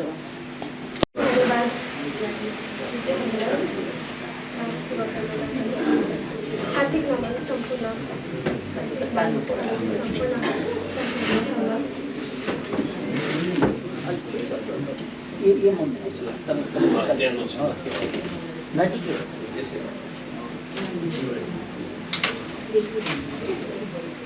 आज दिदीले यो कार्यक्रम भएकोमा दिदीलाई हार्दिक धन्यवाद भन्दै म कविताबाट जान्छु। कविताको शीर्षक छ भानुभक्त। समयको कुरा हो भानु, समयको कुरा हो भानु, समयमै जन्मियो। समयको कुरा हो भानु, समयमै जन्मियो। एउटा लामो पौराणिक ग्रन्थ रामायण छोटो अनुवादन गर्यो, जसले तिम्रो जीवनको अनुहार फेरियो, मोतीराम भट्ट तिम्रो भाग्यको मान्छे, समय र साथको संयोग मिल्यो, तिमी साह्रै भाग्यमानी भानुभक्त, तिम्रो समयमा मूल्य थियो सिर्जनाको, अर्थ थियो सर्जकको, एउटै कविताको हजार मूल्य, अझै भनौँ हजारौँ मूल्य, सायद तिर्नै नसकिने मूल्य, जुन कुनै रत्नले नापिन सकिँदैनथ्यो। कवि लेखकहरू पुजिने समय थियो। आज स्रष्टाहरू कति सयौं गजबका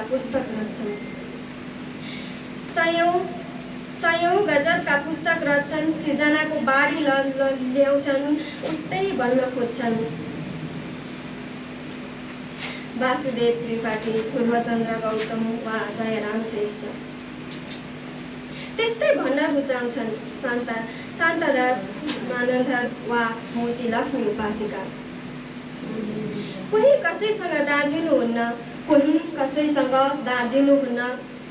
कसैले कसैलाई कसैको मूल्य तोकिनुहुन्न, तर अनुसन्धान त यसरी नै सम्पूर्ण हुन्छ। समयसँग समयकै मर्म खोजिन्छ, समयसँग नै समयको ठेगाना सोधिन्छ। भानु एक तिमी भाग्यमानी रहेछौ, तिम्रो मूल्याङ्कन समयले गजबसँग गर्यो, अरू त के भनौँ खै, भानु एक तिमीलाई नमन गर्यो। नेपाली माटो उचालेर सलाम गरे, हृदयको कुनाबाट आस्थाले श्रद्धा गरे, व्यक्त गरे, मेरो भानु, हाम्रो भानु, मेरो नेपालको सान भानु। धन्यवाद।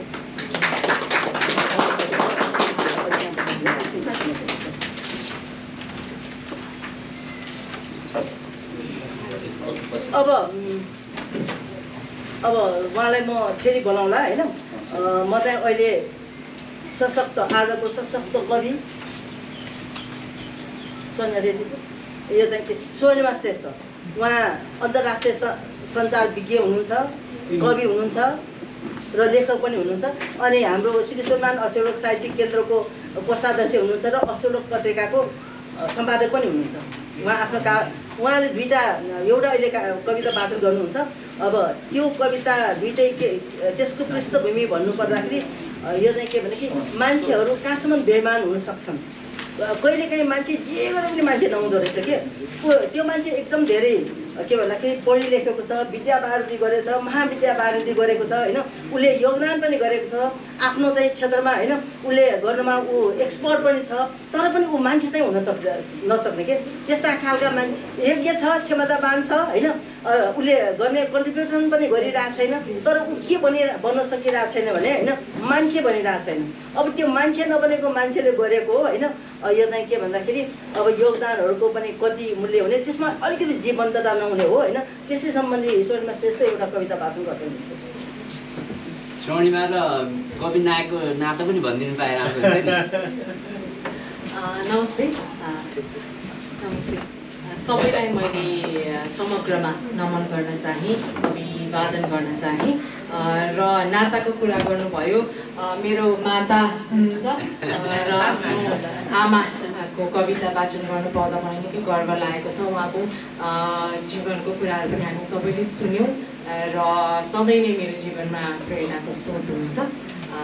र अहिले मैले वाचन गर्न लागेको कविताको शीर्षक छ लज्जा।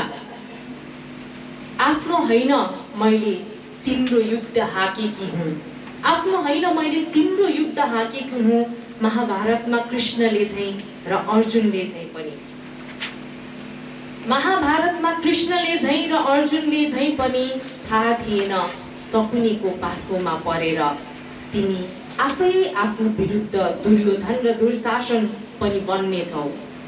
युधिष्ठिरकै छातीमा तीर चलाउने छौ, आफ्नै द्रौपदीको बीच बजारमा चिर हरण गर्ने छौ, आफ्नै द्रौपदीको बीच बजारमा चिर हरण गर्ने छौ।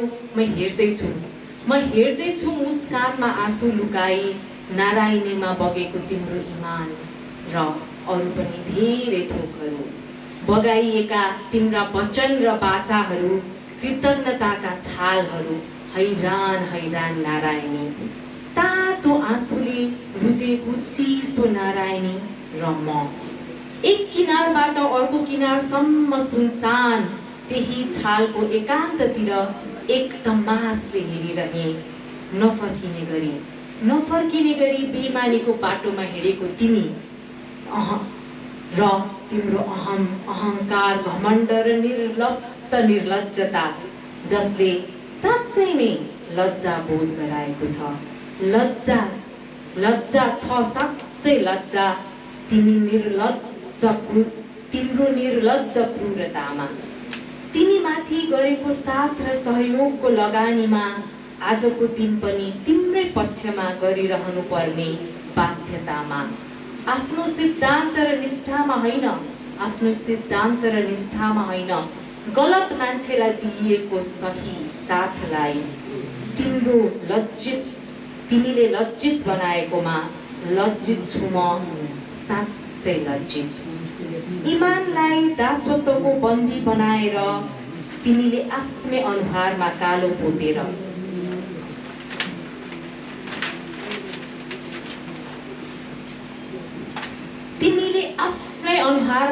पोतेर, प्राज्ञिक इतिहास लज्जित बनाएका छौ। पुल बनाऊ, भवन बनाऊ वा बाटो बनाऊ, अक्षरहरूको खेती गर वा बगैँचामा फुल रोप, पहाड चढ वा काठमाडौँका सडक नाप, हनुमन्तेमा जतिसुकै आफ्नो अनुहार हेर। मै जान्ने, मै ठुलो, मै यस्तो, म त्यस्तो, आफ्नो बयान जतिसुकै गर। विश्वासघातको जगमा बसेको, बेइमानीको खम्बा बनेको, मान्छेत्वको हत्या गरेर कृतज्ञताको चुलीमा बसेर तिमीले लज्जालाई पनि लज्जित गर्यौ। नारायणी बग्दैछ तिम्रो तालमा एक सरको लज्जित भएर। म नारायणी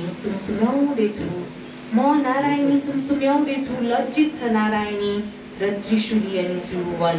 के गर्नु औषधि नभएको लज्जा, निर्लज्जताको दलदलमा भासेर तिमी साँच्चै छौ होइन हिमालतिर, तिमी सोच्दैछौ होइन हिमालतिर हिँड्दैछु।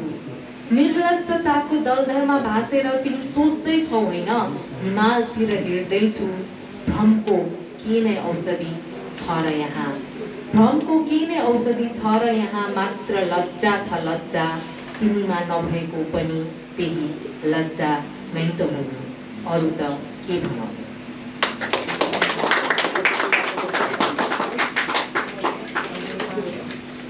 धन्यवाद। अब अर्को पनि मैले कविता वाचन गर्ने अनुमति माग्न चाहन्छु। यस कविताको शीर्षक छ आँसुका पहाडहरू।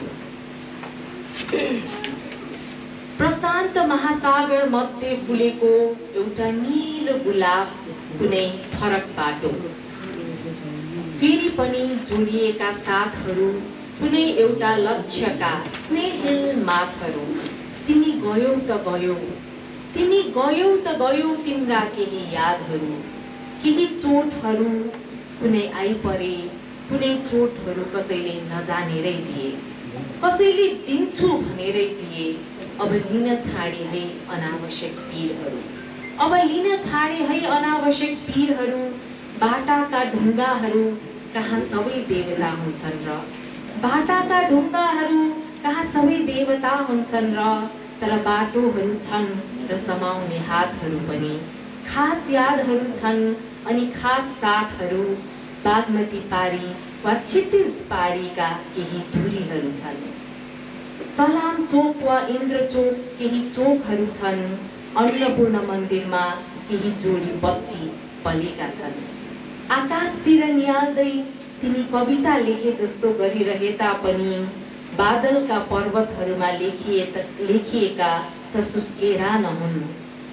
आकाशतिर नियाल्दै तिमी कविता लेखे जस्तो गरिरहे तापनि बादलका पर्वतहरूमा लेखिएका त सुस्केराहरू नहुन्। बादल जस्तै मनमा मण्डारिरहेका सपनाहरू, जसका प्राप्तिको कुनै बाटो छैन।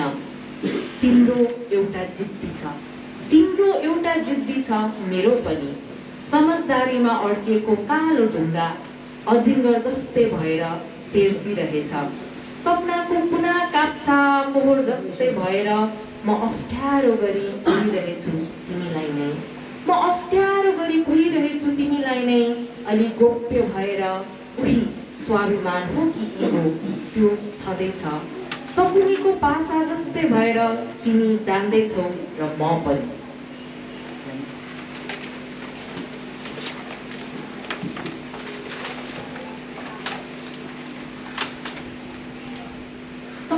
सकुनीको पासा जस्तै भएर तिमी जान्दैछौ र म पनि। तर तिमी चुपचाप र म पनि चुपचाप। बोलिरहेको त मौनता नहो, बोलिरहेको त मौनता नहो, जुन तिमीले तिम्रो तरिकाले र म मेरो किसिमले बुझ्दैछौ। केही भन्न मन लाग्ने र केही नलाग्ने, केही भन्न मन लाग्ने र केही नलाग्ने। हुन त कहाँ सबै भनिरहनु पर्छ र भनिएका भन्दा नभनिएका कुरा बुझिने हुन्।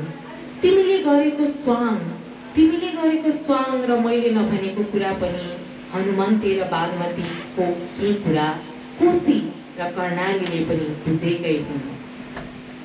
जहाँ हाम्रो एक बथान सपनाहरू सँगै सँगै बहेका छन्, जहाँ हाम्रो एक बथान सपनाहरू सँगै सँगै बहेका छन् र हामी वल्लोतिर हामी वल्लो तीर र पल्लो तीरबाट हेर्दैछौँ, र हामी वल्लो तीर र पल्लो तीरबाट हेर्दैछौँ बगेका सपनाहरू र आँसुका पहाडहरू। धन्यवाद। धन्यवाद यो दुवै कविता सशक्त रूपमा वाचन गर्नुको लागि। र अब म आफ्नो एउटा कविता वाचन गर्छु है। हाम्रो मास्टरजीले भन्नुभयो जस्तै कविताको होइन, यसो हेर्दाखेरि मलाई कस्तो लाग्यो भने मैले खुरखुर लेख्ने हो भने अघि नै भनिहालेँ, मेहनत गरेर लेख्ने पनि होइन होइन। अनि जति बेला मुड आयो अब त्यसरी लेख्दाखेरि पनि सबै कवितामा एउटा एउटा कथा चाहिँ रहेछ। जस्तै त्यो घरको याद आयो भन्ने एउटा कविता छ यहाँ। अनि अब यहाँ हुन त अचेल सबैले आफ्नो घर छोडेर आएकोले पुरुषहरूलाई पनि हुने होला होइन। मान्छेले कुन घर सम्झँदो रहेछ भने जुन घरमा आफू जन्म्यो होइन, त्यो चाहे बढी हो चाहे राम्रो होस्, जो घरमा पहिला आफू जन्म्यो होइन, त्यो भाडाको घर उसोनीमाले पनि भन्छ म क्वार्टरलाई सम्झाउँछु भन्छ कि। सपनामा पनि के आउँछ त भने कि उसको आफ्नो घर आउँदैन होइन। अनि त्यसपछि के आउँछ त भन्दाखेरि क्वार्टर होइन, जहाँ हामी बस्छौँ त्यो चाहिँ इन्जिनियरिङ इन्स्टिट्युटको क्वार्टरमा होइन बस्यो, जन्म्यो, हुर्क्यो, त्यहाँको याद आउने। सबैलाई मलाई पनि कहिले याद आउँछ भने त्यही मेरो आमाको घर होइन। अब त्यो पनि अहिले त्यो होइन, यो चाहिँ के भन्छ एकदम भव्य ठुलो भइसकेको घर होइन कि मेरो बाजेले बनाउनु भएको बार्दली भएको होइन, त्यही घरको याद आउने हो। हामी जहाँ हामी हुर्क्यौँ त्यो घरको याद आयो होइन, त्यो घरको याद, त्यही घरको याद सधैँ सधैँ आउँछ, सधैँ सधैँ सपनामा सधैँ त्यो घरको याद है। र म फेरि भने है त, त्यो घरको याद, त्यही घरको सधैँ सधैँ याद आउँछ, सधैँ सधैँ सपनामा सधैँ त्यही घरमा हुन्छु, सपनामा सधैँ त्यही घरमा हुन्छु। उही पुरानो रूपमा उही भूगोल बिगोल, उही चोटा मटान चिकी झाल र बार्दली चोक र गल्लीहरू, उही पुरानो रूपमा उही भुइगल चोटा मटान टिकी झाल र बालरी चोक र गल्लीहरू हो। मलाई त्यही घरको याद आउँछ। पनि मलाई त्यही घरको याद आउँछ जो मेरो छँदै थिएन। त्यो मनमा बसेर के भयो र जो मेरो छँदै थिएन त्यसै पनि आफैले नबनाएसम्म केटीहरूको कुनै घर हुँदैन। अब समय आएको छ यादमा आँसु होइन औकात बनाउने। अब समय आएको छ यादमा आँसु होइन औकात बनाउने। आफ्नो घर आफै बनाउने। औकात नहुनेलाई छाडिदेऊ होइन। सपनाको घरमा रमाउनु र पनि किन हो किन त्यही घरको याद आउँछ। त्यही घर जुन घरको दैलो लिपेर मेरो सारा बचपन बित्यो। जो मेरो छँदै थिएन। मेरो भन्ने एउटा इमान्दार भ्रम थियो।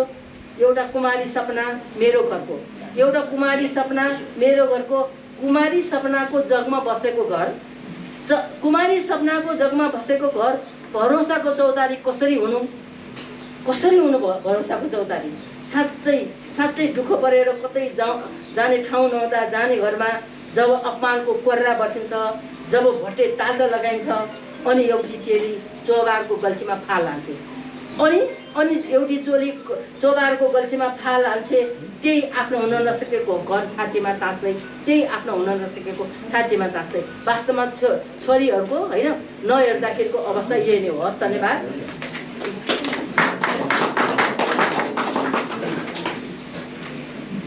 अब त्यसपछि मैले यो सशक्त कवि राजन न्यौपाने होइन, उहाँ सञ्चारकर्मी पनि हुनुहुन्छ होइन। अब बयान गरि नसक्ने उहाँ कस्तो खालको व्यक्ति भन्दाखेरि असाध्यै नै त्यो समाजसेवक हेल्प गर्ने है। अब ऊ त्यो गोपाल सरलाई पनि थाहा छ। हामीले काव्य यात्रामा हामी 28 जनाको टिम लिएर हाम्रो सिद्धेश्वरमा अचेल लोक साहित्य केन्द्र गएका थियौँ होइन। उहाँहरूले हुन त गोपाल सरले पनि त्यस्तै मद्दत गर्नुभएको छ होइन। अनि त्यसपछि उहाँहरू दुईमा जोरका टोड थियो कि होइन, हेल्प गर्नेमा। त्यस्तो उहाँलाई नै मैले चाहिँ अब कविता वाचन गर्ने जिम्मा दिएको छु। फेरि पनि हार्दिक नमस्कार। मैले अलिकति 1 मिनटको समय मैले अघि सानो समयको अभावले थोरै कृतिको बारेमा चाहिँ मैले अलिकति भनेको थिएँ। म उहाँको कृति यो नभनी नहुने कृतिहरू, जस्तै उहाँको पहिलो कृति चाहिँ नेपाली महिला र जनआन्दोलन 3वटा श्रृङ्खलामा प्रकाशित भएको छ। अनि सपनाको बेगमा कथा, समुद्रका छाल कथा, मौन क्रन्दन कथा 3वटा कथा कृतिहरू। त्यस्तै अनि असाधारण कविता सङ्ग्रह नामक यो स्वर्णिमासँगको सहलेखन छ। त्यस्तै प्रकाशोन्मुख कृतिहरू चाहिँ दुई किनारा, काव्यका दुई किनारा। यो दुई किनारा चाहिँ कथा र कवितालाई जुन कथा छ त्यसैको कविता छ। त्यसरी प्रकाशोन्मुख कृति रहेको छ। अनि 2टा उपन्यास र कविता 5वटा उहाँका प्रकाशोन्मुख कृति। यसरी लगभग 1.5 दर्जन कृतिहरूको लेखक पनि हुनुहुन्छ उहाँ। त्यसै गरी अक्षय लोकको उहाँ चाहिँ सम्पादक पनि हुनुहुन्छ। बाँकी कुराहरू अघि मैले भनिसकेको छु र मलाई चाहिँ अहिले वाचनको लागि बोलाएको हुनाले म वाचनलाई अगाडि लान्छु। मैले सावित्री दिदीलाई सोधेको थिएँ, दिदी कति टाइम पाउँछु मैले बोल्नु भन्दा, पाइन्छ होला 10 मिनट जति भइसकेको थियो। अनि मैले 10 मिनटमा सबै भ्याउँछु भनेर तयार गरेको थिएँ, त्यसकारण पनि छुटेको हो।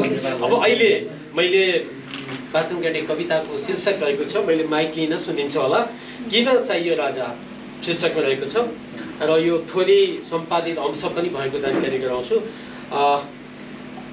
देखेर चकित छु रैती हुन हतार मान्छेहरू, देखेर चकित छु रैती हुन हतार मान्छेहरू, हजारौं वर्षको अनुभव चटक्क बिर्सिएर फेरि रैती हुन रहर जागेको देखेर छक्क पर्छु म यो विशाल मान्छेको लहरमा यस्तो एउटा मान्छे छैन र भनेर, यो विशाल मान्छेको लहरमा यस्तो एउटा मान्छे छैन र भनेर, जसले युग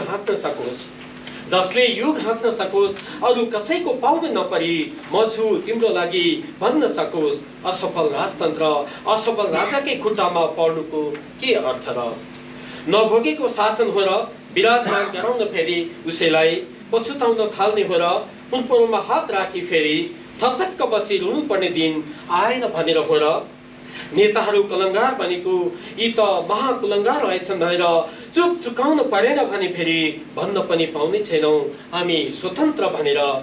भेला हुन पाउने छैनौँ कहीँ कतै साउती गर्न पनि देशको खुसीमा काटिएका गङ्गालालहरूको रगत आलो नै छ।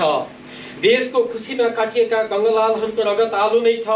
शहीदको रगतको के कुरा, जिउँदा शहीदहरू झन् जन्मिरहेछन्। राजा भनाउँदाहरूले यिनको जहानिया शासनले काटमार हानाहान गरेनन् र कहिल्यै। कति भए कोत पर्वहरू, कति भए काण्डहरू, कतिलाई जिउँदै गाडियो, खसी बोका चाहिँ काटियो, सँग सबै बिर्सियो भाइ भन्न सक्छौ।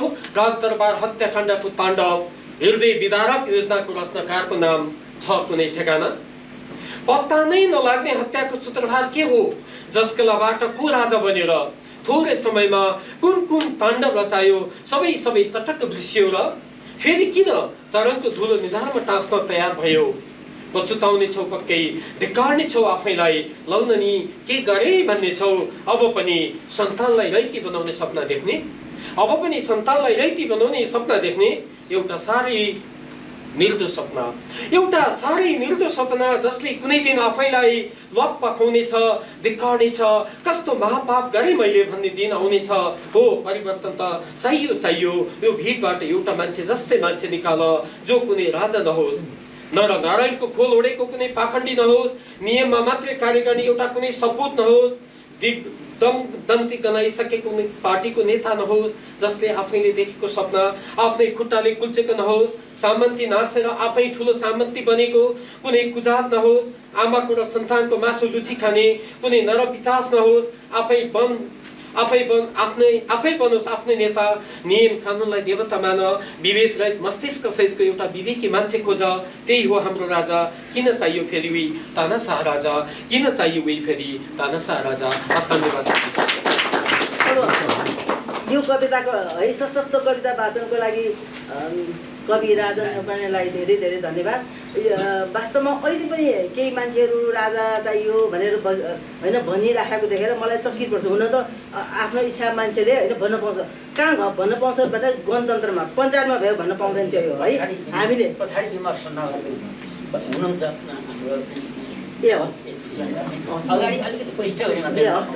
अब मैले कवि होइन यो गीता अर्याललाई फेरि दोस्रो कविता वाचनको लागि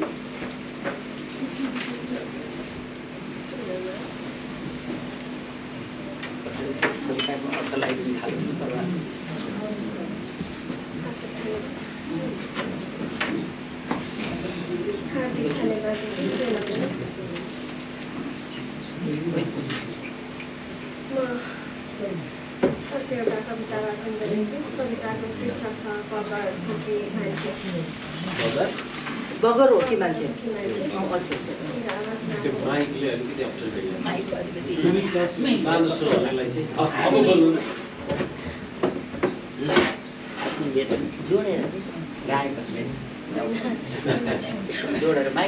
बगर हो कि मान्छे? मान्छेबाट झरेर बगर बन्छ, मान्छेबाट बगेर बगर बन्छ।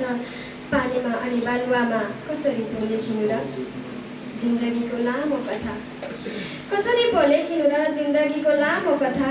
बालुवा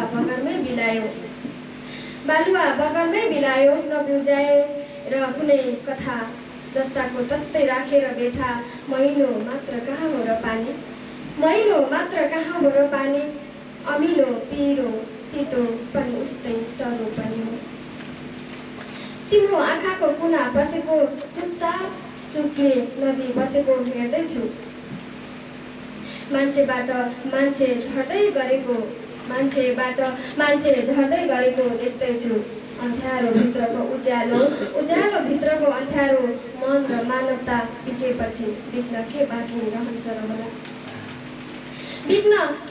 रहन्छ होला र नाता सम्बन्ध यस्तै हुन्। मायामा, व्यवहारमा, कर्ममा विवेक मात्र गर्दैन हजुर। खुट्टा तान्ने र खुट्टा पर्ने पनि उस्तै तिनै अवसरवादी नातेदार हुन्। मनमा बसेकाहरू नै हुन्। गाह्रो साँघुरो पर्दा हार गुहार गर्न मिल्ने नै हुन्। वास्तवमा मान्छे बिना अर्थको बगल्ने हुन् कि अर्थ बिनाको मान्छे? वास्तवमा मान्छे बिनाको अर्थ हो कि बगल्ने हुन् कि अर्थ बिनाको मान्छे? धन्यवाद। धन्यवाद।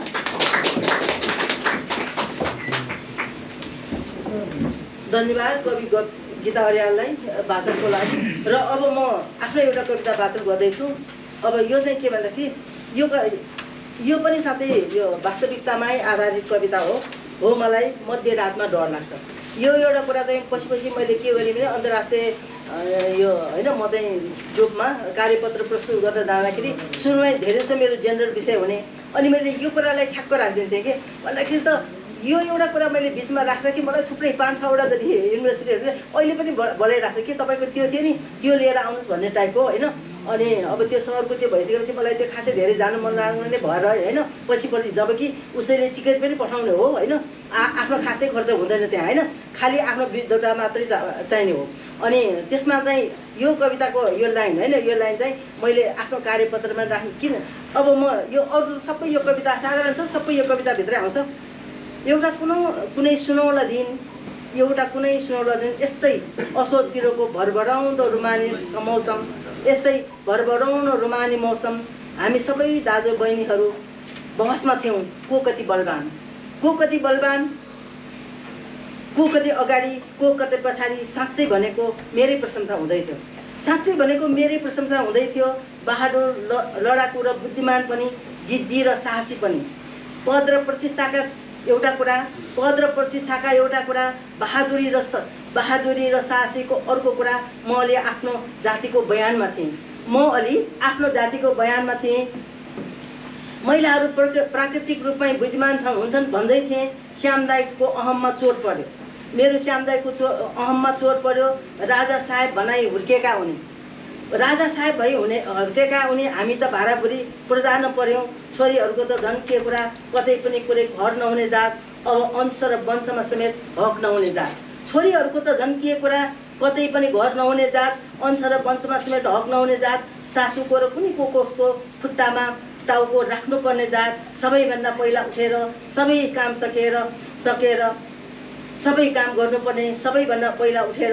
काम गर्नुपर्ने, अनि सबैभन्दा पछि उब्रे पारेको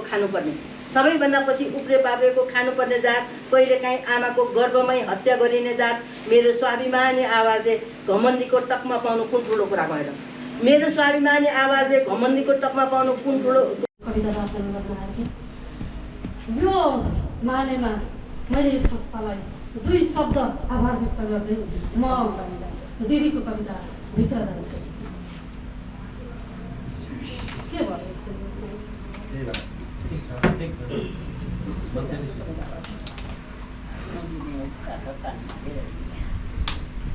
सबै सर्जकलाई बटुल्दै अगाडि, मेटो शेषले नै सबै ती पिछाडि। काला र गलाले सधैँ बिउझाइ, बढोस् यो संस्था प्रभात छाइ। हस्त अब म डाक्टर सविता दिदीको कविताभित्र जान्छु। कविताको शीर्षक छ बिर्सिँदा के फरक पर्ला र। बिर्सिँदा के फरक पर्ला र, तिम्रो माया र देशको माया पर्ला।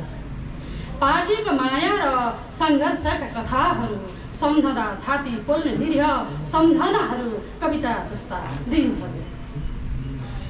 एउटा ज्यानमा हो भनी आन्दोलनमा हिँडेका दिनहरू, गोलीका छर्गाहरू बायाँ कानलाई छुँदै निस्केका दिनहरू। निषेधाज्ञा तोड्नकै लागि रिङ रोडमा टेकेका दिनहरू। जिन्दगी भन्दा माथि समृद्धिको सपनाका दिनहरू, हरदम देश दुखी रहने दिनहरू। हुन त आजको दिनमा अझ धेरै दुख्छ देश, तर आफ्नासँगको युद्धमा हार्नुपर्ने व्यवस्था बिर्सिदिए कसो होला। सङ्घर्षका ती दिनहरू, निलो आकाशमा उडेका सेता हेलिकप्टरहरू, अनि गोलीका वर्षाहरू, रगतका भेलहरू, कान्तिपुरका समाचारहरू, अक्षय लोकका अङ्कहरू, छापिएका बच्चाहरू, आन्दोलनका हताराहरू, मनका भुटभुटीहरू निर्णायक युद्धका भ्रमहरू। सन्तति र विद्यार्थीहरूको सुनिश्चित भविष्यका लगानीहरू कतै मेरा सपनाहरू। बुझाइएका लेबीहरू, चन्दाहरू र सहयोगहरू, सङ्गठनहरूका इतिहासहरू, उल्लासका सागरहरू। बिर्सिदिँदा के फरक पर्छ र गरिएका भाषणहरू र देखिएका सपनाहरू, सुनाइदिएका वेदनाहरू र ढलेका मान्छेहरू, बगेका आँसुहरू, दन्दनी बलेका विद्रोहहरू, गणतन्त्रका सपनाहरू। राजाका फासिस्ट विचारहरू, सबै नेपाली बाटोमा उर्लिएका क्षणहरू। एउटा मुख्य सपना भुइँ मान्छे प्रधानमन्त्री बनाउने। आज छ त आज भुइँ मान्छे नै छ सर्वततामा। तर के गर्नु हो? यही के गर्नुलाई बिर्सिदिँदा के फरक पर्छ र हेर्दै मान्छेहरू भेडा बन्दै गएको तितो सत्य बिर्सिदिँदा के फरक पर्ला र? गन्तव्यकै पछि के लागिरहनु र अनाहकमा हिँड्दै गरेको यात्रामै रमाइदिए भएन र? हस्त धन्यवाद।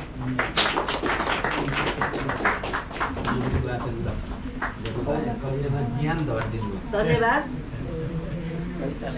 वाचक कवि भन्नाले असाध्यै राम्रो वाचक गर्ने हाम्रो शान्ति पौडेलजीलाई। र अब अन्तिम कविता 11वटा कविताहरू हाम्रो भइसकेको छ। एउटा कविता बाँकी छ, अन्तर्द्वन्द सानो कविता छ। अब यो कविता कस्तो भने भन्छु त्यो मेरो।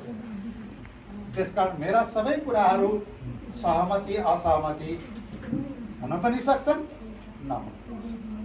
त्यसकारण समीक्षाको एउटा निरपेक्ष साहित्यको चिरफार गर्ने एउटा काम। त्यसकारण चाहिँ मलाई के लाग्छ भने सावित्री श्रेष्ठको आज जुन 12वटा कविता यहाँ प्रस्तुत भयो, मैले उहाँलाई व्यक्तिगत रूपमा चिनेको थिएँ, नाम सुनेको थिएँ। मेरो 2टा आर्टिकल उहाँले अक्षररूपमा छापिदिनु भएको रहेछ। मैले पछि अन्तैवार्ता बेलायतमा बस्ने कृष्ण बजाइ मार्फत मैले थाहा पाएँ। नियात्रा साहित्य सम्बन्धी इतिहासको एउटा लामो श्रृङ्खला थियो, त्यो उहाँले छापिदिनु भएको रहेछ। मैले पछि उहाँ त्यति बेला मात्रै मेरो उहाँको सम्पर्क पर्सनली मैले उहाँसँग भेटघाट थिएँ। र उहाँको अहिले यहाँ हाम्रो राजन सरले भन्नुभयो कि उहाँको चाहिँ करिब 14-15वटा कृतिहरू उहाँले प्रकाशित गरिसक्नु भएको रहेछ। र मैले त्यो कृतिहरू कुनै पनि पढ्न पाएको छैन। त्यस कारण मैले त्यसमा मैले नपाएको पनि हुन सक्ला, मेरो चासो त्यतातिर नपुगेको पनि होला। र यद्यपि कविताको सभामा उहाँले जुन कुराहरू राख्नुभएको छ, आफ्नो प्रस्तुत गर्नुभएको छ, त्यसमध्ये मैले उहाँले यहाँ गद्य कविता प्रस्तुत गर्नुभएको छ। त्यसमध्ये एउटा मुक्तकीय शैलीको कविता प्रस्तुत गद्य कविता यहाँ छैन। र गद्य कविताका केही सीमाहरू छन्। गद्य कविता जसले जे लेख्यो त्यो गद्य कविता हुँदैन। गद्य कविताका पनि आफ्ना मान्यताहरू छन्। पद्य कविताका जसरी शास्त्रीय दृष्टिकोणहरू छन्, त्यसै गरी गद्य कविताका पनि आफ्ना दृष्टिकोणहरू छन्, मान्यताहरू छन्। र त्यो गद्य कविताको मान्यता चाहिँ विशेष गरी भाषा वैज्ञानिक प्रविधिसँग त्यसको औचित्य जोडिएको छ। त्यसकारण चाहिँ हरेक लेखकले बुझ्नुपर्छ कि भूपिशेषनले लेखेको कविता किन शक्तिशाली छ, मोहन कोइरालाले लेखेको कविता किन शक्तिशाली कम छ। तर भूपिशेषनले लेखेको कविता लयबद्ध बढी छ, प्रखर छ, प्रभावकारी छ, तर बौद्धिकता अलिक कम छ।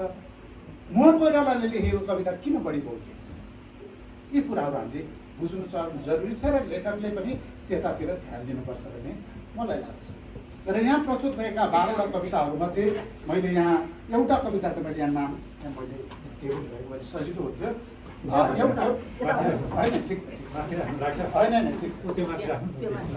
एउटा कविता चाहिँ जस्तो यथार्थको आँसु। यथार्थको आँसु भन्ने जुन कविता छ, उहाँले यो कवितालाई मुक्तकीय शैलीमा उहाँले प्रस्तुत गर्नुभएको छ। तर यो मुक्तकको प्रणाली अनुसार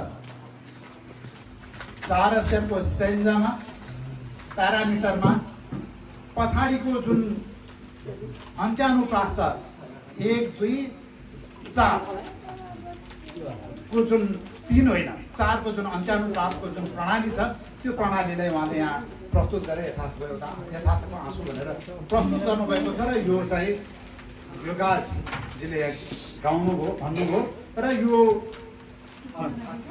कविता छ यसलाई मुक्तकै भनौँ मैले चाहिँ मुक्तकै भन्छु यसमा चाहिँ उहाँको एउटा यथार्थ जीवन भने आफ्नो पीडा वेदनालाई उहाँले चाहिँ यहाँ प्रस्तुत गर्नुभएको र मुक्तकको चाहिँ एउटा हाम्रो मान्यता के छ भन्दाखेरि अब विभिन्न कोणले लेखिन्छ वेदना पनि लेखिन्छ पीडा पनि लेखिन्छ तर अचेल अलिअलि मुक्तकको गोरेटो चाहिँ व्यङ्ग्यतिर अलिक बढी प्रभावित भएको छ यद्यपि उहाँको यो कवितामा व्यङ्ग्यभन्दा पीडा र वेदना चाहिँ बढी पक्रमा आएको छ अलिअलि त्यसलाई पक्र्न खोज्नुभयो छन्द कविता त हामी अब त्यो मात्र गनेर गर्दाखेरि अक्षर गनेर गर्दाखेरि हामीलाई सजिलो हुन्छ तर गद्य कवितामा पनि हुन्छ तर त्यो के हुन्छ भने ब्ल्याङ्क बक्स भन्छ अङ्ग्रेजीमा त्यो ब्ल्याङ्क बक्सभित्र चाहिँ के हुन्छ त भन्दाखेरि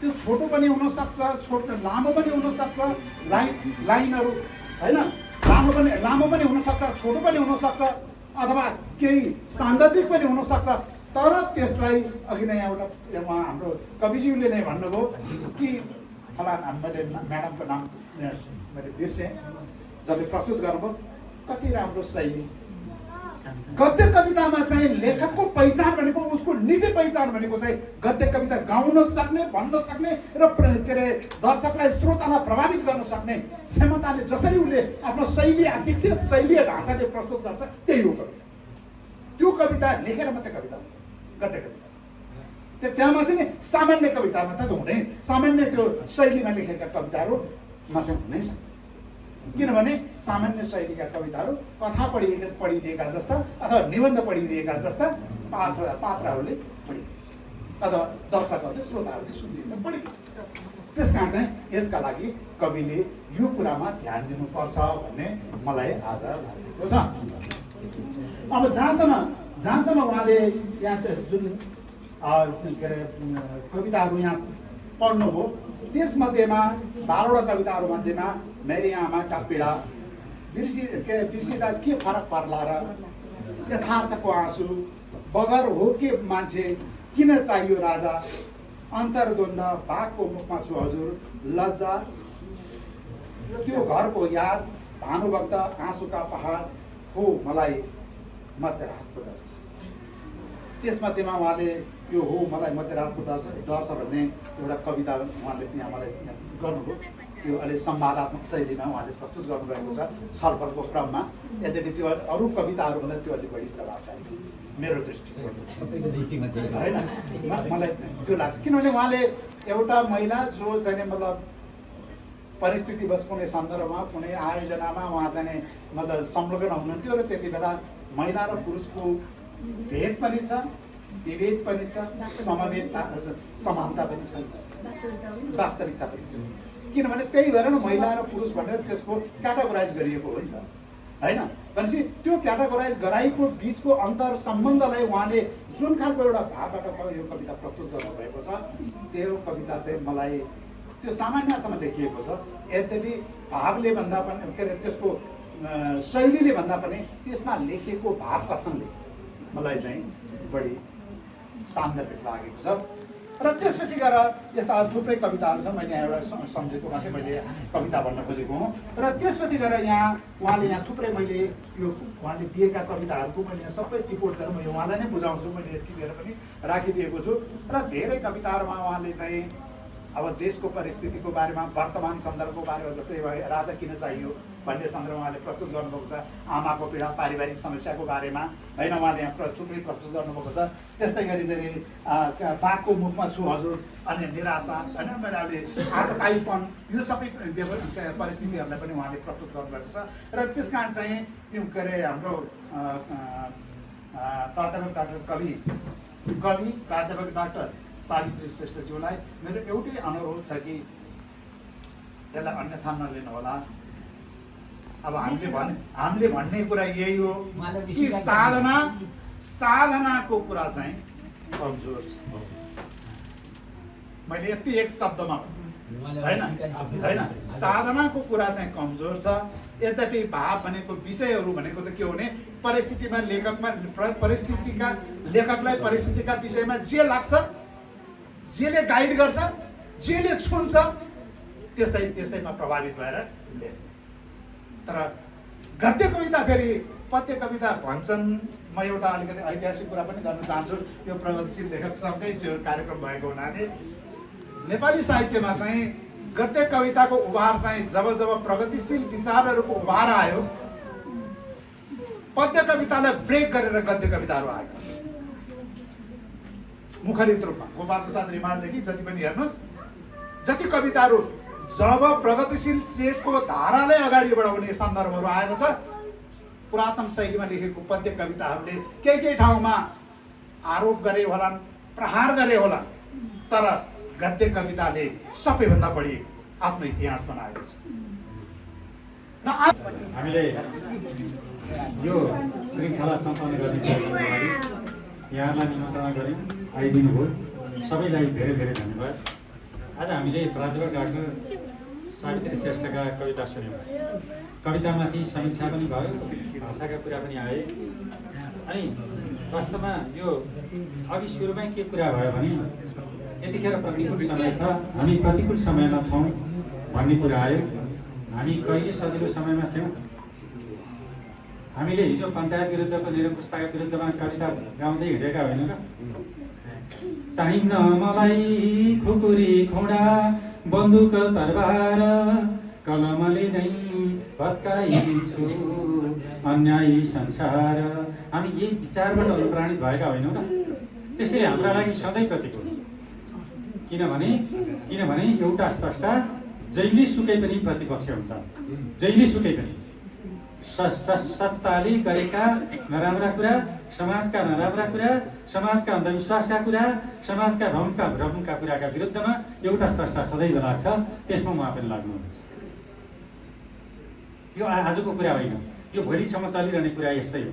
चलिरहन्छ यस्ता कुराहरू, हामी चलिरहन्छौँ र हेर्नु न, नक्कलीको बिगबिगी छ। अहिले पनि त त्यही नक्कलीकै बिगबिगी भए होइन भने त्यही कुरा होइन अहिलेको। तपाईँ हामीले भोगिरहेको अहिलेको शासन सत्ता नक्कली होइन? यो चाहिँ त्यो कुरा उहाँले भनिरहनु भएको छ। मलाई के अरे यो उहाँले के भनिरहनु भएको छ भने बाघको मुखमै पसौँ। हेर्नु न, वास्तवमा एउटा स्रष्टा जहिले पनि प्रतिकूल बाटो हिँड्नुपर्छ, हिँड्छ। म पनि बाघकै मुखमा पसौँ भन्नुहुन्छ त, भनिरहनु भएको छ नि। त्यो कुरा पनि उहाँले भनिरहनु भएको छ नि। हेर्नु न, तर एउटा कुरा त्यति भन्दै उहाँ प्रगतिवादी चेतना भएको कवि चाहिँ हो। उहाँले भानुभक्त कवितामा भाग्यवादको र भाग्यमानीको दुईटा शब्द प्रयोग गर्नुभएको छ। प्रगतिवादले भाग्यवादलाई ईश्वरवादलाई विरोध गर्छ, भाग्यवादका पक्षमा ईश्वरवादका पक्षमा प्रगतिवादीहरू आउँदैन। त्यो शब्द चाहिँ हामीले सुधार्नुपर्छ। त्यसको सट्टामा अरू कुनै शब्द राख्नुपर्छ। यहाँ साथीहरूले पनि भन्नुभयो, उहाँले पनि भन्नुभयो। मैले धन्यवाद भन्न चाहनु चाहिँ भयो, भन्नु चाहिँ कहिले त? धन्यवाद भन्न भन्नुभयो, भन्ने चाहिँ कहिले त? धन्यवाद व्यक्त गर्छु, धन्यवाद भन्छु भन्नु न, सिधै हो, डाइरेक्ट भन्नु परेन। म धन्यवाद भन्न चाहन्छु त भन्ने कहिले हो त? एकचोटि चाहनु मात्रै हो नि, भन्ने चाहिँ कतिखेर? त्यसको छुट्टै समय होला। त्यो कुरालाई पनि तपाईँ हामीले ख्याल गर्नुपर्छ भन्ने मलाई लागिरहेको छ। बेइमानीको बाटोमा हिँडेको हमका विरुद्धमा उहाँले यति बेजोडसँगले बोल्नु भएको छ। त्यो सामाजिक यथार्थवाद, अहिलेको सामाजिक यथार्थवाद हो, कुरूप यथार्थवाद हो। अहिलेको समयको कुरूप यथार्थवाद उहाँले कवितामा चित्रण गर्नुभएको छ। अनि त्यसपछि सँगसँगै यो कुण्ठा, आक्रोश कवितामा यसरी व्यक्त गर्नुभएको छ। तर डाक्टर साहब, त्यो कुण्ठा अलि लम्बेतान भएर आएको छ, अलि लामो भएको छ, अलिकति बढी लामो भएर आएको छ। कुण्ठा असन्तुष्टि त असन्तुष्टि हो नि, त्यसलाई जति लामो भएर के अर्थ छ? त्यसको अर्थ हुँदैन होइन।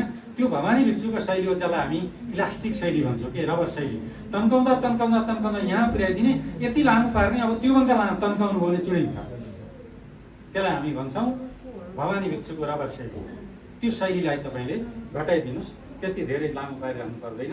आफैले नबनाएसम्म नारीको आफ्नो घर हुन्न। योभन्दा मर्मान्त कुरा के हुनसक्छ अरू? तपाईँ हामी अहिले यहाँ यतिका नारीहरू हुनुहुन्छ, तपाईँहरू यति हामी बसिरहेका छौँ। अहिले पनि तपाईँको घरमा मेरो घरमा सकारात्मक विभेद छ छैन भने हात उठाउनुहोस्। म घरमा जान्छु र भन्छु, छोरी तिमी त साह्रै मिठो चिया पकाउँछौ, एक कप चिया पकाउनु प्लिज है। त्यो चिया खान मलाई मन लागेको छ, मैले पकाए हुँदैन? मैले पकाएर खाए हुँदैन? अनि छोरीलाई चाहिँ तिमी चाहिँ मिठो पकाउँछौ भनेर किन भन्नु परेको? त्यही कुरा छोरालाई भन्यो भने पकाउँदिन गर्दिन भन्छ, त्यही कारणले भनेको। यसलाई भन्छ सकारात्मक विभेद। त्यो सकारात्मक विभेदका पक्षमा भन्दा पनि छोरीहरू भनेका केही होइनन् भन्ने कुरालाई उहाँले अत्यन्त सुन्दरताका साथ उठाउनु भएको छ। र तर यहाँ एउटै देशै नभए के फरक पर्ला भन्नुभएको छ, बिर्सिदिन के फरक पर्ला हजुर भन्नुभएको छ। देशै बिर्सिन चाहिँ पाइँदैन डाक्टर साहब, देशै बिर्सिन चाहिँ पाइँदैन। अरू सबै विकृति विसङ्गति सबै बिर्सिन पाइन्छ, तर देशै बिर्सिन चाहिँ पाइँदैन। निरङ्कुशताको पक्षधरताको विरोध छ सशक्त, तर यहाँ उहाँले शीर्षकमा राखेको शब्द राजै किन चाहियो भन्ने मात्रै शीर्षक फेरिदिनु भए त्यो कति सुन्दर हुँदैन थियो र भने यति सुन्दर हुन्छ र त्यो त्यही कुरा यहाँनिर आएको छ। मानवता बिक्नुको कुरा आएको छ। खुट्टा तान्ने आफ्नै हुन्छ नि। हेर्नुहोस् त, तपाईँले नचिन्ने मान्छेलाई तपाईँ खुट्टा तान्छ? कसले तान्छ? तपाईँलाई चिन्दैन भने कसले खुट्टा तान्छ? हेर्नुहोस् त कति मर्मान्त यथार्थ आएको छ। यो भिडियो क्यामेराले खिचेको तस्बिर जस्तो छैन, ठ्याक्कै यथार्थ आएको छ त्यहाँनिर। अनि सामाजिक यथार्थवाद आउँदै आउँदै त्यसपछि परिष्कृत वैचारिक दृढता उहाँका कवितामा आएको छ र सँगसँगै निराशा पनि आयो है डाक्टर साहब।